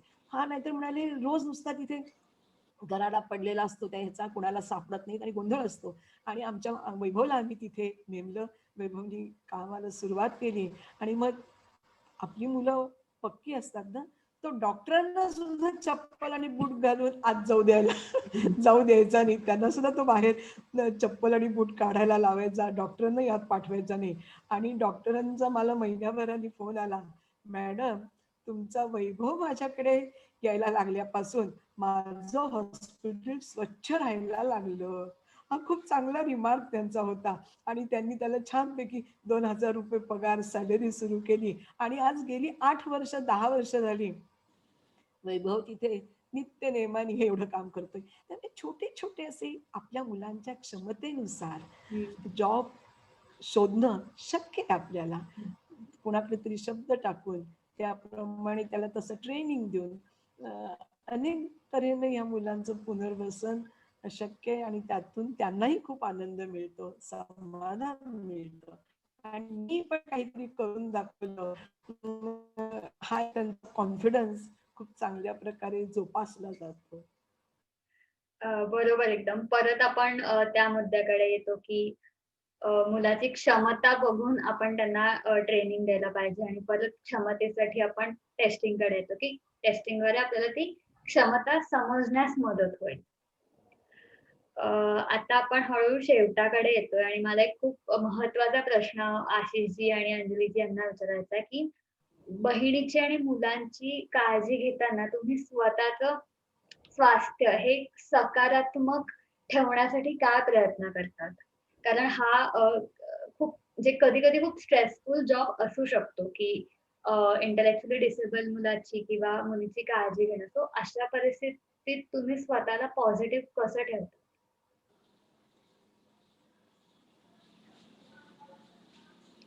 अंजलीजी तुम्ही सांगा आधी. असं हा जो आता तू विषय काढला तर त्याच्यावरून मला आठवलं की मी सिकंदराबादला बिहेवियर प्रॉब्लेमसाठी मुलांना घेऊन गेले होते. तर तिथे मला आम्ही 8 दिवस होतो. तर रीता पेशावरी या तिथे आहेत मॅडम आणि त्या अशा खूप हेल्प करतात वगैरे असं मला माहिती होतं. तर मी म्हटलं कसं त्यांना अप्रोच व्हायचं म्हणून मी अशी त्यांच्या ऑफिस कार्यालयाच्या इथून पास होत होते सारखी. तर त्यांना असं वाटत होतं की काहीतरी हॅलो ऐकायला येतंय का? हो, हो, हो. हो, हो. हां. Yes yes. तर त्यांना वाटलं की काहीतरी प्रॉब्लेम म्हणून म्हणून म्हणून त्यांनी मला बोलवलं. मग मी सांगितलं की मी आले इथे, पण मला अजून अंधारच दिसतोय. जरा उजेडाचा कुठला किरण दिसत नाही. तर त्यांनी मला सांगितलं की तुम्ही असं करा संध्याकाळी माझ्याकडे या आणि त्यांनी पाहिलं की सौरभला सांभाळू म्हणजे त्याला धरून बोलता येणार नाही. म्हणून त्यांनी अगदी त्या वॉचमनला सांगितलं की थोड्या वेळ तू ह्याला बघ आणि आम्हाला म्हटलं तुम्ही दोघं पालक या आणि मी बोलीन. मग त्यांच्याशी बोलताना काय झालं की तिथे जे एक पुस्तक म्हणजे ब्रश कसा करायचा मुलगा अशी लायब्ररी होती की अगदी म्हणजे इतक्या प्रत्येक गोष्टीसाठी त्यांनी एवढी मेहनत करून सगळं केलेलं होतं. तर मला तिथले जे म्हणाले की एवढं मोठं टास्क आहे आणि तुमची दोन मुलं आहेत आणि तुम्ही दोघंही नोकरी करतात तर ह्या मुलांचं कसं होणार म्हणजे त्यांना तुम्ही कसा न्याय देऊ शकणार किंवा कसं करणार. मग माझ्या मनात असं व्हायला लागलं की आपण नोकरी सोडावी कारण नाहीतर मग आपल्या मुलांकडनं इतकं आपल्याच्यानं होणार नाही किंवा काय होईल असं विचार करायला लागले. मग तेव्हा मॅडमशी मी बोलले. तेव्हा मला त्यांनी पहिल्यांदा सांगितले, की पहिली गोष्ट तुम्ही नोकरी सोडू नका. तुम्ही जे क्वालिटी टाईम त्यांना देताय किंवा त्यांच्यासाठी ते करताय, तो तुम्हाला फार गरजेचा आहे. तुमची दोघंही मुलं अशी आहेत आणि तुम्ही जर 24 तास त्यांच्या समोर असे राहिलात, तर तुम्ही स्वतः तुमचं घर उभं ठेवू शकणार नाही. दुसरी गोष्ट तुम्ही तुमचा फिटनेस सांभाळा. म्हणजे फिटनेस अगदी त्यांनी मला सांगितलं, की तुम्ही रोज वॉकला जा, तुम्ही असं करा. म्हणजे मुलांना घेऊन जा किंवा काही. पण त्यांनी त्याच्यावर मला इतकं म्हणजे भर दिला, की आणि जे काही माझे प्रॉब्लेम्स होते ना, तर ते त्यांनी मला इतके याच्याने असे चुटकीसरशी म्हणता नाही येणार, पण इतके सोपे करून सांगितले, की सौरभचा आता जेवतानाचा प्रॉब्लेम असायचा, की सांडलावण करतो, हे करतो, ते करतो. मग तुम्ही कॉर्नरला बसवा. मग तिथे किंवा हॉटेलात गेलात, तर सरळ पहिल्यांदा न लाजता त्या वेटरला सांगायचं की पहिल्यांदा याची ऑर्डर घे आणि कोपऱ्यात असं बसायचं की किंवा आजी त्याची माझ्या सासूबाई वीक होत्या खूप. हा असं ओढून त्यांना पाडून टाकायचा म्हणजे फ्रॅक्चर वगैरे झालेलं. तर सांगितलं त्यांनी मला की तुम्ही सरळ त्यांना असं सांगा की तुमच्या आवाजात जरा आहे ना ह्या मुलांना नुसता हात धरला किंवा आवाज जरी जोरात काढला तरी त्यांना त्याची हे कळते. तर ते करा. तुम्ही म्युझिक चांगली मुलं कानात हे घालून फिरतात, गाणी ऐकतात. तुमच्या मुलांना म्युझिक आवडतं, तुम्ही म्युझिक लावून ठेवा. एक स्पेशल ट्युटर ठेवा त्याला दोन्ही वेळा. तर हे सगळं त्यांनी मला त्यावेळेला असं इतकं सोपं करून सांगितलं. प्रॅक्टिकली मला काही गोष्टी अवघड गेल्या. पण मी त्यांना अगदी हे करीन, की त्यावेळेला मला जे सुसह्य झालं, की जे सौरभचं अतिशय माझं जे मला काही कळत होतं मी कसं करू, तर ते मला पुष्कळ त्यांच्याकडनं हे झालं. इव्हन आम्ही वॉकला गेलो ना, तर तिथे काही लोक असं गोल्ड क्लबला आम्ही एकदा मोठं उदाहरण आहे, की गेले तर हा काहीतरी पटकन असं कोणाचा तरी हात धरायला द्यायचा. त्याला आईसारखी वाटली किंवा काय. तर तो माणूस एकदम चिडला, की तुम्ही असं कसं मुलांना सोडून देतात? यांना बांधून ठेवायचं घरात, यांना बाहेर कशाला काढायचं? तर मग मी त्यांना म्हटलं, "अहो तुमच्या घरात असं झालं तर त्याचा काय दोष आहे? त्याला ही बाई म्हणजे आईची मैत्रीण किंवा आईसारखंच वाटतंय." तर हा जो आता समाजामध्ये आहे ना, की तुम्ही तो मुलांना तुम्ही जास्तीत जास्त बाहेर नेलत. मग नंतर अगदी आमचा हात सोडून तो बाकीच्यांबरोबर पण फिरायला गेला वगैरे. एकदा चुकून त्याला त्या कुत्र्याला दगड मारायची सवय होती. तो असं मारला त्याने आणि तो दगड त्या लागला एका माणसाला. तर तो मला बँकेतून मला म्हणजे तुम्ही पैसे द्या, हे द्या, असं सगळं करायला लागला. पण त्यावेळेला माझ्या जे बँकेतले सहकारी होते आमचे साहेब, त्यांनी त्याला इतकं समजावून सांगितलं, की तुला ह्या म्हणजे त्यांनी काही कोणी मुद्दाम केलं नाही. पण हे पटलं त्याला. पण ह्या गोष्टी सगळ्या आहे ना, म्हणजे मी सांगेन की 100% घरातल्यांमुळे आणि माझ्या बँकेच्या सहकाऱ्यांमुळे किंवा बँकेत नोकरी केल्यामुळेच मी ह्याला समर्थपणे तोंड देऊ शकले आणि मी कुठेही आम्ही असं गलितगात्र होऊन किंवा डिप्रेस होऊन असं कुठलंही हे केलं नाही. आमच्या मुलांना आम्ही तेवढंच मानाने जगवलं आणि अजूनही जगवतोय. धन्यवाद. खूपच सुंदर अनुभव सांगितला तुम्ही. आशिषजी, तुम्ही काय करता मानसिक स्वास्थ्य पॉझिटिव्ह ठेवण्यासाठी?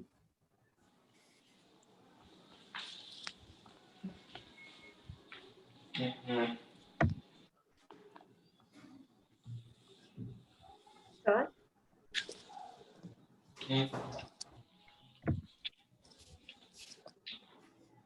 आशिषजी,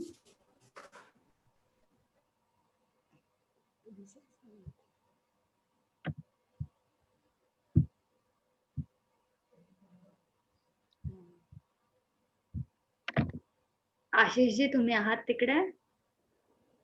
त्यांचा व्हिडिओ बंद आहे का? त्यांचा हा हो. दिसत हॅलो. नाही. हॅलो. हा, तुमचा व्हिडिओ बंद आहे. हा व्हिडिओ जरा सुरू, नेटला थोडा इश्यू होता. अच्छा अच्छा, ओके. काही नाही, पण आम्हाला आवाज व्यवस्थित येतोय. Hello. Hello. Am I audible? Yes yes, okay. but your video is still on. Can you turn it on? Video on आहे.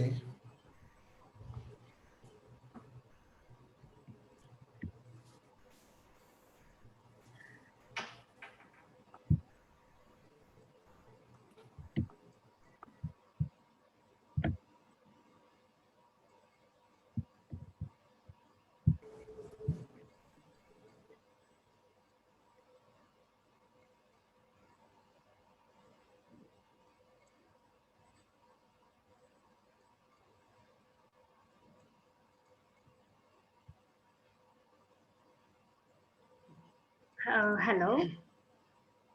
Are you there? काहीतरी नेटवर्क इश्यू येत असेल.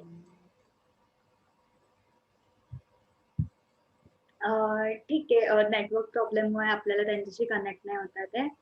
पण ऍक्च्युली शेवटचाच प्रश्न होता. तुम्ही सगळे आजच्या मनाच्या कट्ट्याच्या कार्यक्रमात आलात आणि मला इतकी जास्त इन्फॉर्मेशन दिली, त्याच्यासाठी तुमचं खूप थँक्स. तुमचे अनुभव आमच्यासाठी खरंच खूप महत्त्वाचे होते आणि आय होप की जे आपला आजचा कार्यक्रम बघताय त्यांना खूप वेगवेगळ्या इन्साइट्स, खूप नवीन नवीन माहिती मिळून ते त्यांच्यासाठी खूप युजफुल असणार आहे. तर तुम्हाला कोणाला काही ऍड करायचं आहे? हो. येस, या. Please Is back. it registered? Yes, please continue sir. या. तर प्रश्न जो होता की म्हणजे कॅन यू रिपीट दिस? हा, म्हणजे केअर गिव्हर साठी कधी कधी खूप स्ट्रेसफुल असतं की एका इंटेलेक्च्युअली डिसेबल्ड मुलाचं, मुलीची काळजी घ्या. सो अशा परिस्थितीत तुम्ही तुमचं मानसिक स्वास्थ्य पॉझिटिव्ह कसं ठेवता? बऱ्याचदा काय व्हायचं की शिल्पाला आम्ही काही दिवस सुरुवातीला शाळेमध्ये पाठवत होतो, साध्या रेग्युलर शाळेमध्ये. तर ती शाळेत जायची आणि शाळेतनं नंतर गावात पळून जायची, म्हणजे जिकडे तिथे चॉकलेट गोळ्या वगैरे मिळायचे तिथे जायची.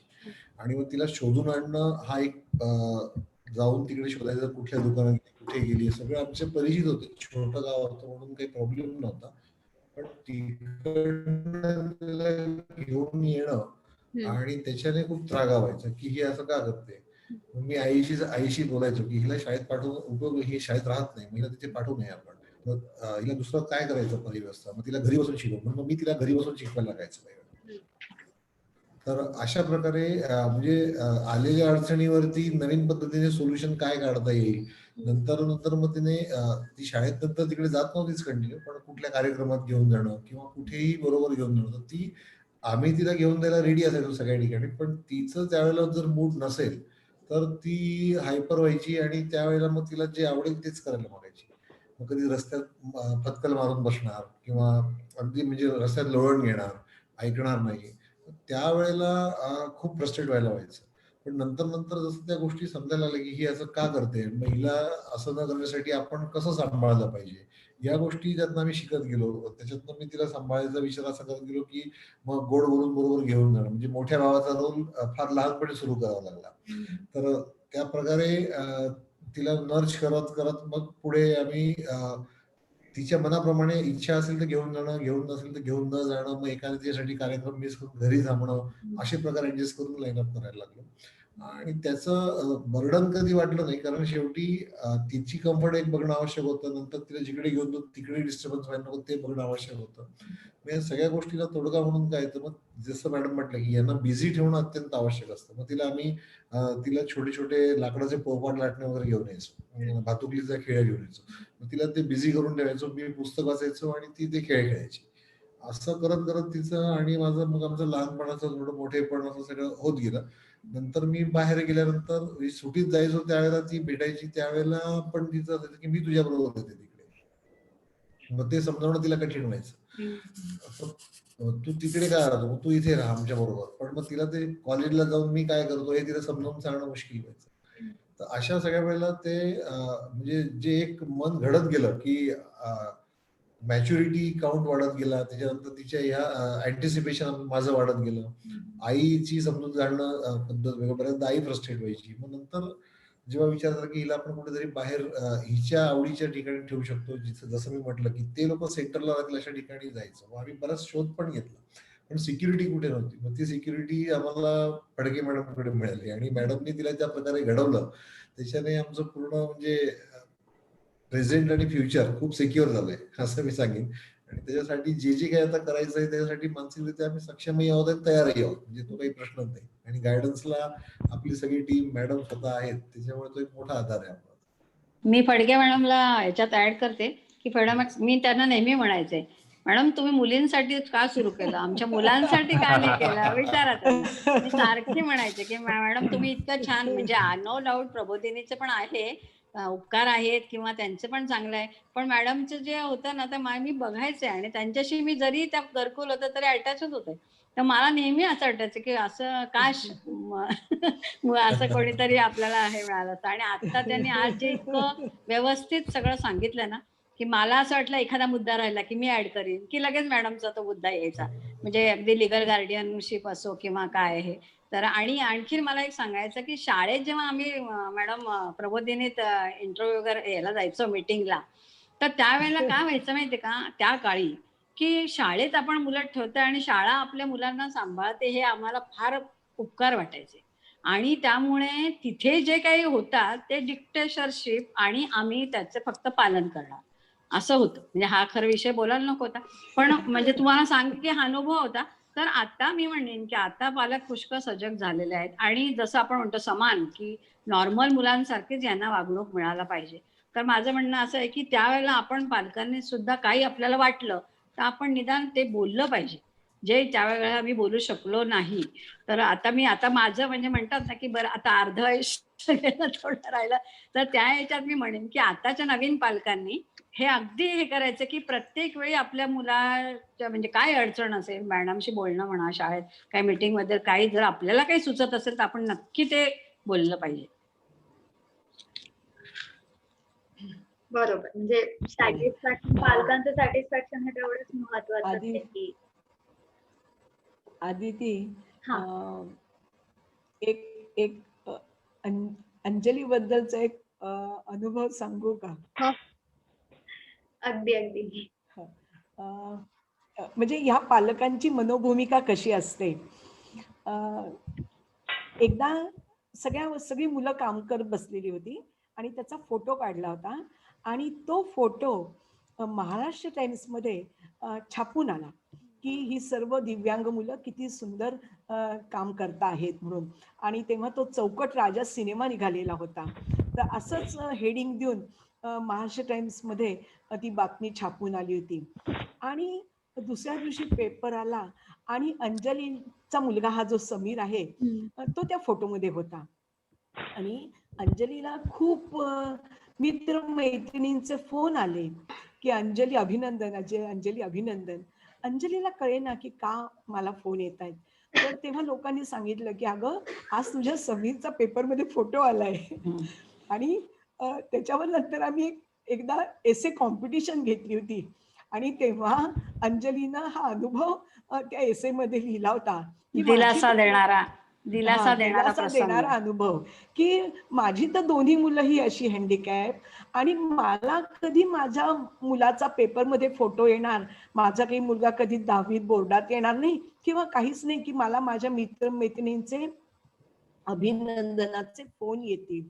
पण त्या दिवशी समीरचा पेपरमध्ये फोन आला आणि तिला तिच्या मित्र-मैत्रिणींचे अभिनंदनाचे फोन आले आणि तेव्हा अंजलीनं मला फोन करून सांगितलं होतं आणि पेढा पाठवला होता, की "मॅडम आज तुमच्यामुळे समीरचा पेपरमध्ये फोन आला, हे फोटो आला आणि माझ्या मुलाचा पेपरमध्ये फोटो आल्याचा आनंद मला आज मिळाला." खूप छान अनुभव तिनं लिहिला होता. येस. तर खूप छान झाला आजचा कार्यक्रम. जसं मी मगाशी Yes. म्हटलं, की थँक यू सो मच की तुम्ही इतकी आम्हाला नवीन-नवीन माहिती दिली आणि खूप गोष्टी होत्या ज्या वाटल्या नव्हत्या, की इतक्या मॅटर करतील. जसं सरांनी सांगितलं, की before pregnancy, during pregnancy, after pregnancy. So I hope की आता सगळे काळजी घेतील आणि अजून जास्त प्रिकॉशन्स घेतील. सो थँक सो मच की तुम्ही आलात आणि आमच्याशी गप्पा मारल्या. थँक थँक्यू अदिती, एवढी गोड मुलगी अदिती. आणि एवढ्या छान बोललीस आणि एवढं सगळं एवढा मोठा विषयाला तू हात घातला हर आणि विषयाला तुला सोप्या तरुण पद्धतीने. नाही आणि तरुण पिढीला यांच्यात इंटरेस्ट आहे, हा सुद्धा खूप मोठा आहे की तुम्ही जर इतक्या पाठीशी असाल तर आमच्यासारख्या पालकांना काहीच कमी पडणार नाही. आम्ही आता उलटा 1 तारखेपासून आमचं सुरू होणार आहे. तर तुम्हाला कोणत्याही प्रकारची मदत लागली आमच्याकडनं तर आम्ही अवेलेबल असू. आता फक्त ऑनलाईन नाही तर आम्ही फिजिकली पण अवेलेबल होणार आहोत. तर आम्ही तसं पुढच्या सेशनमध्ये माहिती देऊच. पण जस्ट एक आयडिया देऊन ठेवते. Yes, yes. आता अजून एक जस्ट शेवटचं सांगते की ब्लॅक पिक्चर आला ना तर त्याच्यात जसं तिला तो ट्रेन करतो तर मला असं मनात यायचं की असं कोणीतरी आपल्या मुलांना शिकवणारं असं नाही का मिळणार. इव्हन तारे जमी कर पण जर आला ना तेव्हा आमिर खानचं पाहून मला असं वाटायचं की अशी काहीतरी जादू हवी आणि मला पण असं कोणीतरी मिळालं. नाही, ती जादू सगळ्यांमध्येच असते. फक्त आपल्याला कधी-कधी कळत नाही की वापरायचं कसं.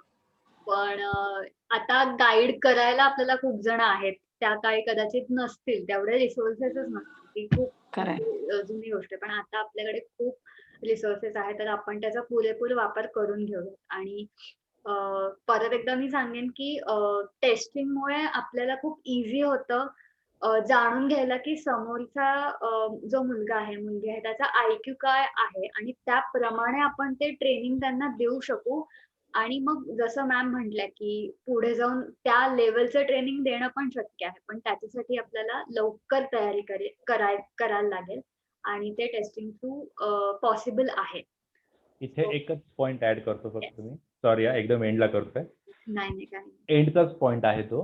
Yes. आपण सर्व जे काही आहे ना, आपण जसं म्हटलो की त्या स्पेशल चाइल्ड सभोवतालीच बोललो आज, जो की व्हायलाही हवं आणि ते बेस्ट आहे. पण याच्यामध्ये पालकांचं मानसिक स्वास्थ्य जसं ऑलरेडी सांगितलंय, हे प्लीज कोणीही इग्नोर करू नका. याला सायंटिफिक टर्ममध्ये बर्नड आउट बोलतात. हम्म. जर एकाच पालकाने जर ती जबाबदारी उचलली तर तो काही काळानंतर तो थकतो. तर जबाबदारी वाटून घ्या. अगदीच आता जसं आपण जे अनुभव ऐकले की त्या काळामध्ये नसेल कदाचित. आताही खूप आहे असं मी म्हणणार नाही, पण बऱ्याच संस्था, बऱ्याच एन-जी-ओज याच्यामध्ये येत आहेत आणि चांगल्या आहेत. त्याच्यामुळे त्यांची मदत जर गरज असेल तर नक्की घ्या. कारण ही तुमच्या स्वतःच्या मानसिक स्वास्थ्यासाठी सुद्धा खूप महत्त्वाची गोष्ट असते. कारण ॲक्सेप्टन्स आपल्याला टेस्टिंगमुळे येईल. ॲक्सेप्टन्स आपल्याला आजाराची माहिती घेतल्यामुळे येईल. पण पर्सिस्टन्स आणि पेशन्स जो आपल्याला टिकून ठेवायचा आहे, तो जर आपलं मानसिक स्वास्थ्य चांगलं असेल तरच राहील. त्यामुळे स्वतःचं जसं अंजली मॅमनी सांगितलं की फिजिकल हेल्थपासून त्या मॅमनी त्यांना गाईडन्स दिलेलं. तर ह्या गोष्टी पालकांनी नक्की अंमलात आणायला हव्या. थँक्यू. एक आणखीन मला एक प्लीज सांगायचंय की आता ह्या शाळांमध्ये मुलं आहेत, सगळी कामं करतायत. आता मी रिटायरमेंट नंतर तर माझा मुलगा आहे म्हणून मी एक 2-3 तास जाऊन त्यांच्यात बसून ते सगळं काम ते त्यांना इतका आनंद होतो. तर मला अगदी प्लीज सगळ्यांना रिक्वेस्ट आहे की ज्यांना शक्य असेल त्यांनी म्हणजे महिन्यातला 1 दिवस का असेना म्हणजे आमच्या मुलांच्या शाळांना तुम्ही थोडे एक वेळ द्या की तुम्ही आलात तर त्यांना खूप आनंद होतो की आपल्याला बघायला असं नाही की आपली कोणीतरी केअर करतं आहे. तर प्लीज तुम्ही शाळांमध्ये जरा जाल तर आणखीन मुलांना आनंद होईल. येस. डॉक्टर म्हणत होते त्याच्यात मला थोडं ऍड करायचंय. पालकांचं मानसिक स्वास्थ्य खूपच जास्त महत्वाचं आहे आणि आम्ही अजून एक नवीन संकल्पना आणतो ती म्हणजे सपोर्ट ग्रुप्स. जेव्हा एका पालकाला असं कळतं की अच्छा माझं जे दुःख आहे त्याच दुःखातून जाणारे किंवा त्याच डिफिकल्टीज मधनं जाणारे आणखीन काही लोक आहेत, तर तेव्हा त्यांना तो धीर मिळतो आणि आपल्या प्रवासात आपले सोबती आहेत ह्याचा त्यांना ऍट द सेम टाइम आनंद पण मिळतो. सो जसं टेस्टिंग इम्पॉर्टंट आहे तसंच सपोर्ट ग्रुप्स पण इम्पॉर्टंट आहेत. तर ह्या सगळ्या मी इम्प्लिमेंट लवकरच करणार आहोत. त्यांची माहिती तुम्हाला लवकरच मिळेल आणि हे सांगून मी असं सांगते की आपला कार्यक्रम आपण संपूया. Once again thank you so much तुम्ही एवढा Thank you. वेळ देऊन आमच्या कार्यक्रमात आलात आणि आमच्याशी गप्पा मारल्या. नेक्स्ट सॅटर्डेला आम्ही परत नवीन कार्यक्रम घेऊन येऊ. तेव्हा आपण परत धन्यवाद. भेटूया. Thank you so much. धन्यवाद सगळ्यांना, धन्यवाद. या निमित्ताने ओळखी झाल्या. ओळखी नक्कीच. झाल्या. धन्यवाद. माहेराची आठवण आली असेल मॅडमना. हो माहेरवाशी. आलं फडके मॅडम धुळ्यात की बाय. आपण भेटूया नक्की. नक्की हो. नक्की नक्की. धुळ्यात आलं की आपण धन्यवाद, भेटूया मॅडम. हो हो धन्यवाद नक्की सगळ्यांना. नक्की. हो, फडके मॅडम बाय. थँक्यू. धन्यवाद. आधी बाय. Good night. हो, good bye night. Bye. Good night. Good night. भेटूया. Good bye night. Madam. Good night. तर ह्याचप्रमाणे आपण पुढच्या शनिवारी परत भेटणार आहोत एक नवीन आणि इंटरेस्टिंग टॉपिक घेऊन. तोपर्यंत तुम्ही मला फेसबुकवर आणि युट्यूबवर फॉलो, शेअर करा आणि इंस्टाग्रामवर पण आमचे पोस्ट लाईक करा. ठीक आहे? थँक्यू.